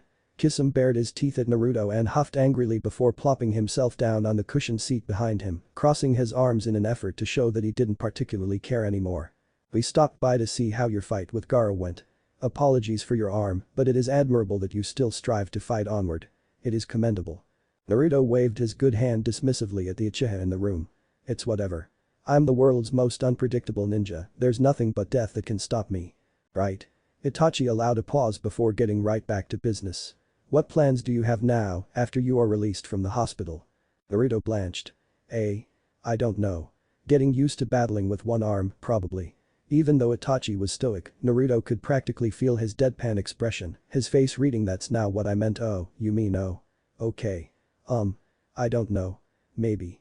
He's going on a training trip with me, a familiar voice explained from the window. Jiraiya jumped down with ample grace, grinning broadly at the two visitors as they tensed something fierce. Relax, fellas, I knew you were here. Not many people can conjure up a genjutsu like Itachi here. Judging how Naruto here is still breathing, I'm guessing you just wanted to talk to him before you head off, eh? Naruto blanched at the perv and then back at the missing nin duo, completely ignoring the information regarding him going away on a training trip. You're leaving. Where are you guys going? Kiri, Kisum said at once, grinning once again. There's some shit going on there that I feel obligated to help out. Since me and Itachi here have a new goal in mind, helping a corrupt nation get uncorrupt sounds like a good place to start. You know, get a good name for ourselves and everything. What's going on in Kiri? The three adults in the room just stared dumbly at the blonde. Is he serious? Kisum asked, looking at both Itachi and Jiraiya. Jiraiya eventually waved Naruto off. I'll lecture you later during our trip. Yeah, about that, do I get a say in anything here, pervy sage? Kisum roared out in laughter, slapping his knee and hunching as his body rocked from his giggles. Oh man, now that's a nickname. Naruto scrunched his nose and fired back a shot of Sharky before turning back to his pervert of a sensei. Jiraiya hung his head in shame before answering Naruto's question. No. We leave as soon as you're released from this place. The quicker we leave, the better. And where exactly are we going? I already told you, we're going on a training trip. Jiraiya grinned ear to ear, waiting for Naruto to get worked up about him dodging the question. To his surprise, though, Naruto just shrugged and went with it. So I won't be able to see any of my friends before I leave. How long will we be gone? Jiraiya frowned. I can send for them to come visit you here before you leave, but we really need to go as soon as you're able. A pause. And for a long time. Until you can hold your own against me, anyway. Naruto gulped. Despite joking about the elder man all the time, Naruto knew the power behind him and respected that fact. He was strong, stronger than any person in this village, rivaling even the Hokage at this point in time, probably. Alright, a pause. And you can send for them to come here and visit. When can they come? Boy, I'm Jiraiya, I can ask anyone to do anything I want. Chapter 6. The sun shone brightly against the stark contrast of black, slick hair that spiked neatly upwards. Sparing a glance upwards revealed a cloudless sky, blue and beautiful hovering over the village hidden in the leaves. The village was surprisingly hopeful, despite the recent events that transpired. Of all the damage that occurred, the worst of it happened at the arena, which was almost ultimately destroyed, since it was basically the epicenter of the battle. Homes and other buildings like the school and hospital were targeted, and while most damage was avoided, some damage managed to slip through the defenses. It was mostly cosmetic. Very few buildings were deemed uninhabitable and forced the owners to leave until further notice. The rest of the cosmetic damages were assigned as D-rank missions to help boost the economy after such a drastic turn of events. Since the chunin exams were unable to provide currency, this would have to suffice in its stead. Sasuke, for one, was reluctant to get out of the Uchiha district. Because of his endeavors with the Tsunade Jinchuriki and the gossip that inevitably goes around the shinobi forces, he was being hailed as a savior. Truthfully, Sasuke wanted none of it. He loathed the fact that he was getting more attention than normal. Sure, being the last of such a prestigious clan had its perks and was obviously well liked by pretty much everyone, but the fact that he was getting all this recognition just irked him to no end. Some part of his mind blamed his loudmouth teammate. His modest demeanor about his approach to helping everyone was rubbing off on him. Initially, all he wanted was to beat his worthy opponent like he was supposed to in the tournament. Selfish, he knew, but it was what he wanted. What he truly desired. Then Sakura showed up and got herself trapped behind a hand of sand, silently pressing her until her body was flat and dead. He fought then, to save her. His teammate. Naruto then showed and went toe-to-toe with the Psycho Suna ninja and, surprisingly, actually held his own during the beginning phases of his transformation. And Sasuke was useless, hindered by Orochimaru and the goddamn seal on his neck that threatened to spill out should he falter mentally in any way. But the kicker? Sasuke felt sick to his stomach at the thought of using his curse seal to help his teammate. Not because he didn't want to appear weak to Naruto, no, but because he was afraid that he would hurt him in such a state.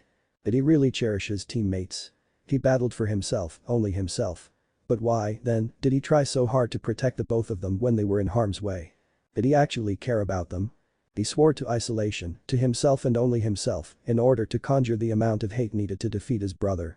But the fact that he obtained so much more strength through willpower to protect rather than for revenge or hate really messed up his ideals. It made him second-guess himself in regards to his means to get revenge for his clan. Naruto being injured only added icing to the hypothetical cake. Sasuke saw it as being his fault for the boy being injured, despite his best efforts to protect him, and saw to it that he would be there when Naruto woke up. Sasuke. Said boy stopped in his tracks, finding himself standing in the middle of the street with his hands touching the bottom of his shorts pockets. Blinking once, twice, 3 times, he turned around toward the source of his name and found himself against his will relaxing at the sight of his pink-haired teammate running to catch up with him. Sakura jogged to a halt, bringing her hands forward to play with them in front of her while she spoke. Are you going to see Naruto today? Kakashi-sensei said today might be the only day we could, for whatever reason. The lone Uchiha nodded after a moment's pause. Sakura smiled brightly. Do you want to come with me? We can see him together. Sure. Curt, clipped to the point. Something she was used to. She only nodded and began walking beside her teammate, who started at the same time as she did. 2 steps, in tandem with one another. Silence engulfed them both as they walked before Sasuke dropped the bomb that has been exploding in his head since she arrived. I think Naruto is crippled. Sakura gasped, mouth agape in shock. What? What do you mean? Just as I said, he replied to her dismay. I was there when he woke up. The Hokage and the legendary Jiraiya of the Sannin were there, too. Jiraiya asked Naruto to move his left arm and he just couldn't. A sigh. Did it sound frustrated? Sakura couldn't tell. They ushered me out before I could hear anything else.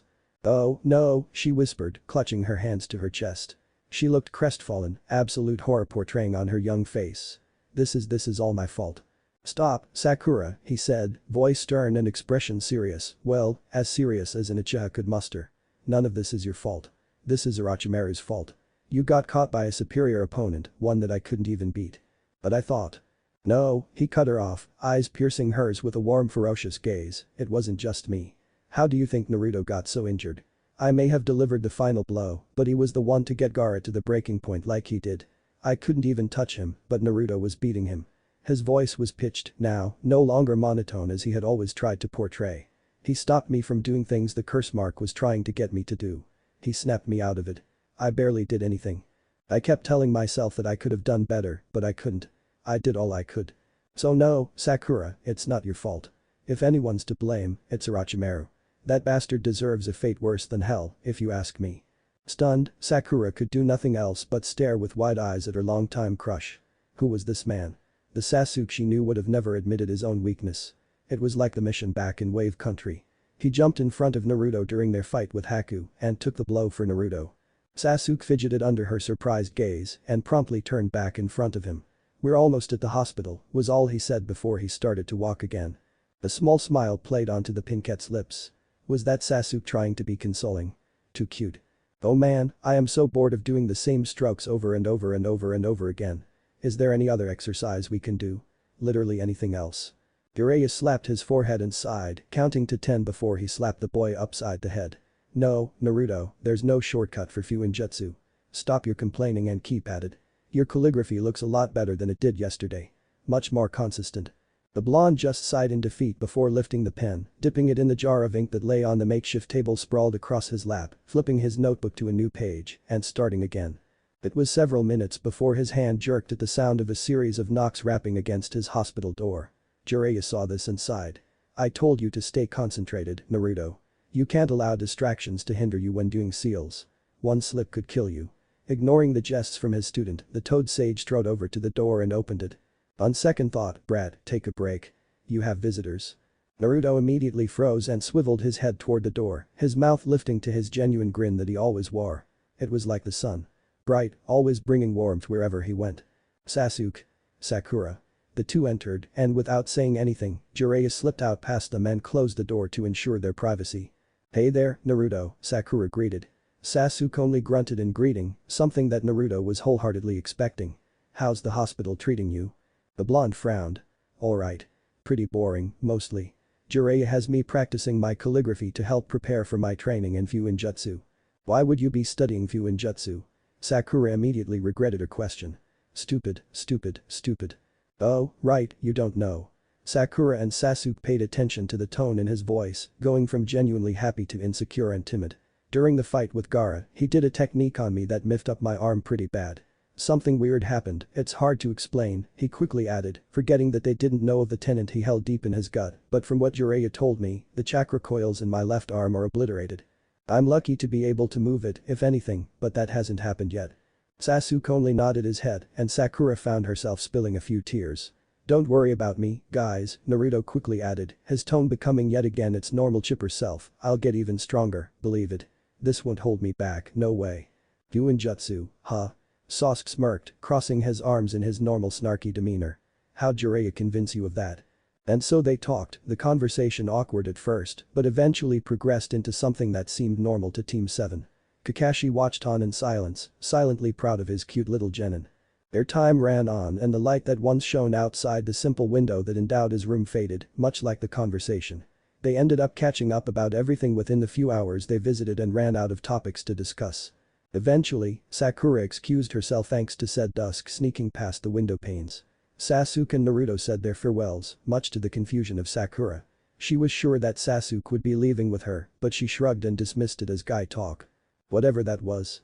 Once the door was closed, Naruto looked onto Sasuke with a serious expression, with the Uchiha doing much of the same.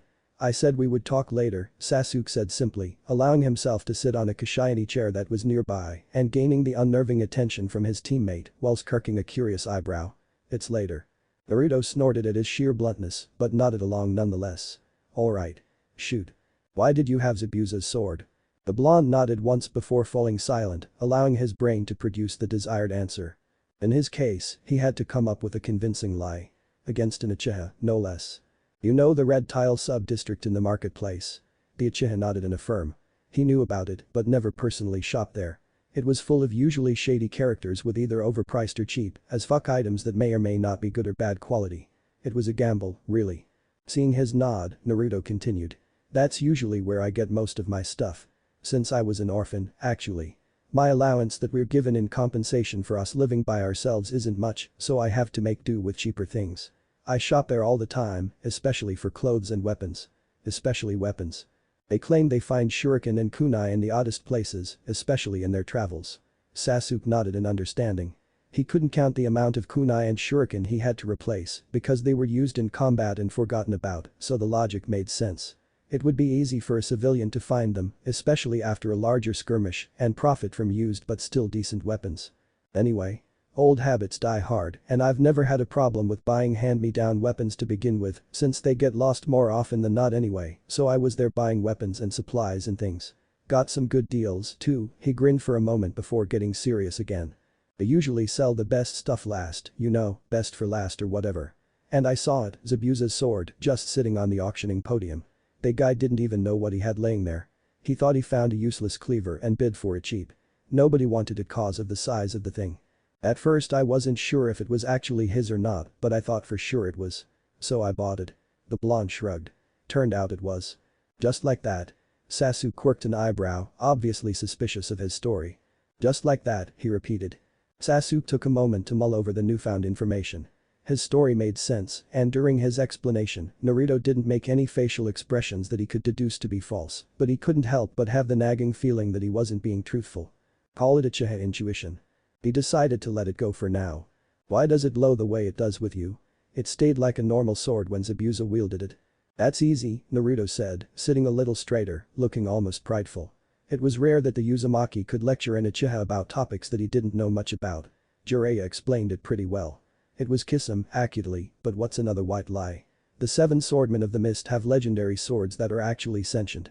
It's crazy, I know, but the sealing they have on it make it its own being. They choose the wielder like the wielder chooses the blade. It didn't want Zabuza, it never did. That's why it was just plain when he held it, and heavy. It didn't matter, though, because Zabuza was built like a fucking lion. When I held it, though, it felt like it had chakra and it entered my chakra system. At first I thought it was bad, but my body kind of accepted it and it accepted mine. And I guess that's why it has all these weird blue glowing markings on the edges of it. And why it's so light for me, too. It's like I'm holding a regular katana, believe it. Sasuke digested this information and nodded again. It made sense, though he couldn't fathom on why it would choose an idiot like Naruto. He could only surmise it on the idiot's dumb luck. It was at this time he let out a sigh and fired off the last question that was nagging in his mind. One look out the window showed the complete lack of light. They have been talking all the way into the night. Naruto probably needed to rest anyway. How did you get so strong in a month? It's impossible. Wrong, Naruto's grin threatened to split his face in two. Oh how he loved to prove the Uchiha wrong. You know my shadow clone technique? A nod. Well, I didn't realize it at first, but one of the properties of it makes the original me get the information back from the clone once it's dispelled. It's crazy useful, especially in training. So that includes muscle memory. It wasn't a question, more like a statement. Naruto nodded with the same dumb grin plastered on his face. Sasuke sat in silence for a moment before standing. It's dark, he clipped and headed for the door. I should be going. Wait. Sasuke stopped and looked over his shoulder. Naruto breathed out his nose for a moment and desperately tried to find the right words. I'm not supposed to tell anyone, but I wanted to tell you and Sakura. I couldn't find the right time. Get on with it, dope. I'm getting there, came the snapping reply. Naruto breathed to regain his composure. I'm leaving the village for a while, tomorrow. A long while. I'm not supposed to tell anyone. I can't say why, but I just wanted you guys to know. How long? I don't know. A long time. As vague as it was, an answer was still an answer. A long moment passed and Naruto waited with bated breath before Sasuke smirked and turned back around, facing the door again. Then you better get stronger when you come back. If you can't put up a decent fight against me with that limp arm of yours, I'll send you right back until you can. Naruto lit up like a Christmas tree. Bring it, team. I only need one arm to deal with you. The next day didn't bode well for their travels. It was cloudy, looking almost like it should rain at any given moment. The wind blew, creating a biting chill that stuck around in the air. Naruto, being the superstitious knucklehead he was, took it as a bad omen. Shut it, brat, Jiraiya sighed, shrugging the large backpack over his shoulder, you're being too superstitious. We only just left and you're already annoying me. There was no seeing off party, no sentimental goodbyes. It was a quiet affair that only the 2 front gate chunin knew about and even then they were told it was a hush-hush affair. The 2 met up, sensei and student, at the gate with all their necessary provisions stored in scrolls that filled their backpacks, asked the 2 chunin to stamp their passports for the records, and went on their way. Are we meeting Sharky and Crow at all? Naruto asked flippantly, following in step beside his sensei. Despite him acting the fool all the time, even he knew not to use Itachi's and Kisame's names out in the open like this. There could be anyone and everyone eavesdropping on them, especially since he was with one of the Sannin. The bounty on the older pervert was damn high. They said they'd meet us in Kiri. It's a long journey ahead of us, brat, and before you ask, we'll be taking our time. I want you to keep up with your calligraphy until I say it's perfect and then we can start SEAL training for real. And then I can use my clones to speed it up. Jiraiya frowned and nodded reluctantly. The old Sannin stressed the importance for the real Naruto to focus on his calligraphy so that he understood and accepted the amount of work needed to make sure all strokes and lines and edges were perfect. Not just good, not great, perfect. After he got past that, though, Naruto was promised free rein on the use of his clones to speed up his sealing training. Of course, he could only create a few at a time because of his newfound handicap, but still, it was better than nothing. Alright then, old man, where's our first stop? Who knows? He smirked back a response, watching with mild amusement as Naruto shrugged at the cryptic answer and falling silent yet again. The rest of the day's travel was uneventful. Excluding idle conversation, the trip was quiet and, to Naruto's surprise, pleasant. At one point the blonde had asked if this was the pace that Jiraiya usually kept, and the pervy sage nodded in affirm. It's better this way. There would be too many towns and villages that I could miss if I had tree-hopped all around the elemental nations, and that's potential leads from my spy network that I'm missing. All in all, it was actually relaxing. When the sky began to darken, Jiraiya finally called for them to stop and set up camp. Naruto didn't complain at his job to make the tents. It only took him a few moments anyway, while Jiraiya scribbled in his notebook. At first Naruto thought it was sealing notes he was writing, but soon found out the hard way. He read an entire page worth of smut, and for a young boy, the particular scene he read was intense that he never wanted to know what he was writing ever again. The pervert only laughed at his reaction, calling it priceless. Naruto finally managed to finish his calligraphy lessons that night. Jiraiya called him a natural for it, but considering who his parents were, the Sannin wasn't surprised in the least. Naruto, of course, beamed at his progress and earnestly asked him to begin the level 1 exercises, and since it was still early in the night and they didn't have to be up early for any particular reason, Jiraiya agreed, honestly glad at the boy's interest in the nearly lost art. He found the boy soaked up the information like a sponge, understanding the basic principles of sealing rather easily, and he wasn't even using his clones yet to help him progress. Finally, after Jiraiya deemed it late enough, he ordered the kid to pack up his sealing kit and hit the sack. Naruto was, surprisingly, very okay with sleeping the night away. He thought he had finally made good progress, despite still being only in the beginner's level of sealing. As much as he hated to admit it, the old perv was right in installing calligraphy into his brain first. It really was as important as claimed it to be. Then again, he wasn't called a seal expert for nothing. After putting away his supplies, Naruto lay his head down and covered himself from the chill of night. Despite all that had happened to him, he fell asleep with his lips raised slightly upward, smiling a content, true smile. The next day was much of the same. They woke up earlier than they had originally planned, despite the late night studies, and made good time on their travels. Upon Jiraiya's request, they stopped at a few towns for provisions and things to stock up on, as well as to check his spy network. Naruto remembered the gleam in his eye when he mentioned his spy network. If he didn't know any better, he would have thought the pervert was going to be the pervert he was. Not that Naruto minded. He was glad he was given the chance to roam around town after town, taking in the sights of the Fire Country. Naruto enjoyed shopping the most of all. Back in Konoha, it was no secret that he was being overpriced in just about everything he needed to buy, anything from clothes to weapons to food. In these towns, however, everything was cheaper than he could ever dream, and the fact that he was a shinobi, he still wore his Konoha headband, he even got offers for discounts on more than one occasion. Of course he declined, but still, it made his world every time it happened. In one instance, Naruto showed up at their designated rendezvous point wearing a deep red ankle-long coat that had dark blue, almost black, trim going down the middle front, where the fabric split open in order to shrug on. The only thing holding the garment closed was a wide double belt snug at the waist. The piece of garment was void of any buttons or zippers. The sleeves were loose, and Naruto had even allowed his still limp arm to dangle in front of him, allowing the belt to support its weight as it rested there, bent and comfortable. No matter how much he moved, his arm stayed put, much to his pleasure. The collar of the coat was the same color as the trim and was long and uniform all around, coming up to just above his chin in length. At first it was a nuisance, but in time the blonde didn't seem to mind it too much. Jiraiya seemed pleased at his student's choice in attire. It was quite the contrast from his old orange jumpsuit that he was told so much about and was so glad that the boy was experimenting in his clothing. He couldn't imagine having to put up with the bright orange all the time. It also felt nostalgic, in a way. His old student, the Iamdahn Hokage, chose his own cloak coat that was pure white with red flames adorning the bottom. The two definitely had similar taste and was only fitting that the boy chose red as his color of choice. The color his mother definitely preferred, even if he didn't know it yet. Both cloaks, of his former and current student, were light and breathable. Naruto was even more excited once he found a belt that could be slung across his chest to hold his giant cleaver. It really completed the attire. It was made with a special seal. Naruto was giddy at the thought of doing stuff like this when he was more proficient, that allowed the user to infuse their chakra with the holster and the item, so that said item could simply stick to the holster, no sheath necessary. He still kept it wrapped, but once their business in Kiri was done, he hoped the blonde would let it breathe freely. The cleaver really did look badass, especially with the chakra markings that adorned the edges. If you got it, flaunt it, the old pervert always said, with a giggle, he might add. Soon they found themselves nearing the border of Fire Country, which earned a warning from the elder ninja. "No more leaving you alone," he said with a serious look, "we're almost out of Fire Country. It'll be more dangerous from here on, so we'll be sticking together." You'll see some of my spy network, but that can't be helped. I don't think you'll be blabbing anything you see to anyone, right? Naruto caught the unspoken threat and swallowed. Alright. Of course, Naruto trained. His katas were better, now, even without the weight of his left arm.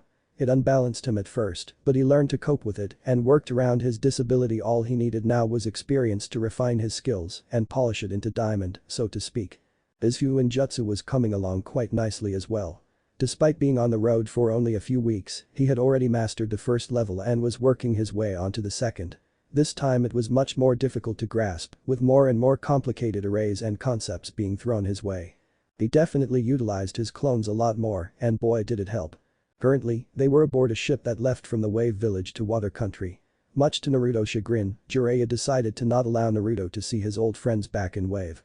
They didn't need any unnecessary people recognizing them, especially when they tried too hard to keep a low profile. Speaking of low profile, Naruto was instructed to put away his Konoha headband and store it away. Of course, being the hothead he was, Naruto profusely refused, but upon the inevitable lecture that Jiraiya gave him, conceded and did as he was told. I don't get it. Naruto growled out in frustration, slamming the brush to the table with a loud snap. This example doesn't make any sense. There's a double resistor array coming from a shadow ray. Why are there two resistor arrays when there only needs to be one resistor array and one function array? There's so much more you can do with having both. Jiraiya listened to the boy and hummed. Well, that's true for some cases. Do you know exactly what this seal is for? Naruto blanched and gritted his teeth before lowering his head and rechecking the seal. Didn't think so, the pervert laughed before going back to scribbling in his notebook. The seal Naruto was looking at was a common seal used for security, allowing the user to know who comes in and out of certain parameters. It was a tricky example, one of the harder level 2 concepts to wrap their head around, but he had faith that his student can overcome it. Like he said before, the kid has potential coming out the ears. Metal clashed against metal, sparks flying in a randomly scattered pattern as the two material came forward to meet again in another tinging clash. Two ninja jumped backwards to ready themselves before racing forward for another attack. This time, metal was not met with metal. Instead, one of the blades found themselves slicing through open air as its target disappeared from sight. The Uchiha let out a tch and jumped up and away from the attack he knew was coming from under the earth beneath him. He then performed a series of hand seals in rapid succession and brought his hand to his mouth in an O, blowing hot flames at his intended target. He wasn't expecting any of them to hit, of course. His opponent was much stronger than him. But that didn't mean his sensei would go easy on him, either. The bird chirped, followed by a flock of birds, then hundreds, then thousands. The sound was deafening, and Sasuke had no way to know where the sound was coming from. It was as though it was coming from every direction, all at once.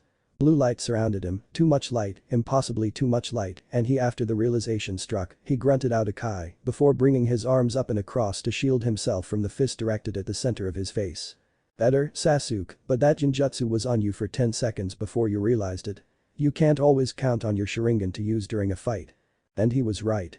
More times than Sasuke'd like to admit, he found himself lacking the chakra reserves to keep his Sharingan active for a lengthy amount of time, and he needed to learn how to dispel Jinjutsu without the use of his eyes, just in case. He was getting better, but he still had a lot to improve on. After his teammates' departure, Team 7's training went a whole new direction.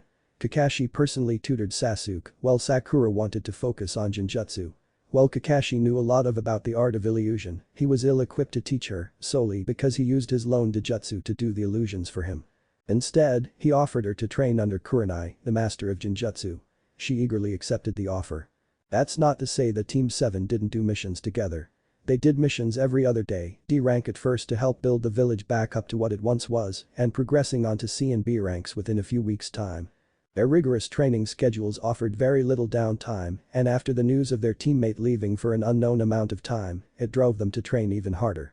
Knowing their blonde knucklehead, he would train and train and train until his disability wasn't a disability any longer and would more likely than not outshine them should they slack off even a little.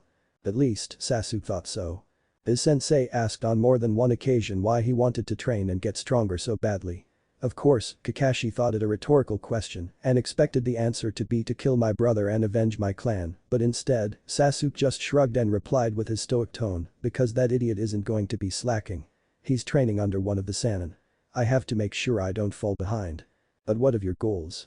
You know, to kill a certain man. Sasuke's response was looking away and lifting his chin to stare into the sky. I have a lifetime to do that. I need to become stronger than him, first. Though Sasuke couldn't see it, Kakashi smiled underneath his mask. "Boy, Gaki, we're here." Naruto snored himself away, sitting straight and knocking his ceiling supplies off the table his head was resting against with his flailing.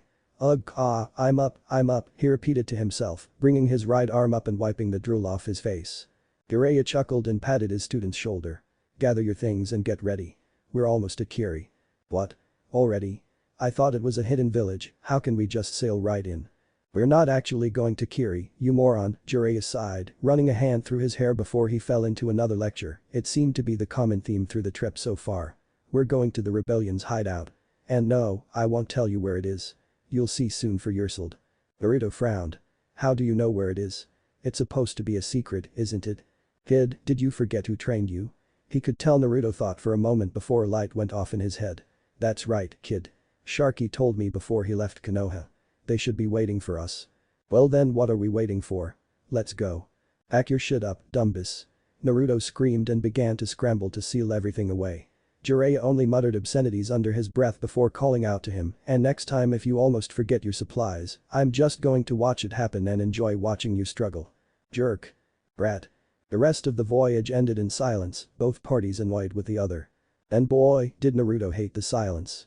It mingled with the calming sound of ocean waves clashing against the boat, gently rocking the ship in a lull that made both his mind and body relax. It allowed him to reflect, something he found himself doing lately. Some reflections were of his own self, but most of the time it was on other people. His thoughts went to his friends back in Konoha. He felt guilty leaving without saying goodbye, but understood the reasoning behind it. His whole life was revolved around secrecy, and he was starting to hate it. He hated it so much. He wanted to spill out his Jinchuriki status to his friends and loved ones, he wanted to desperately to tell them the actual story of how he got his sword.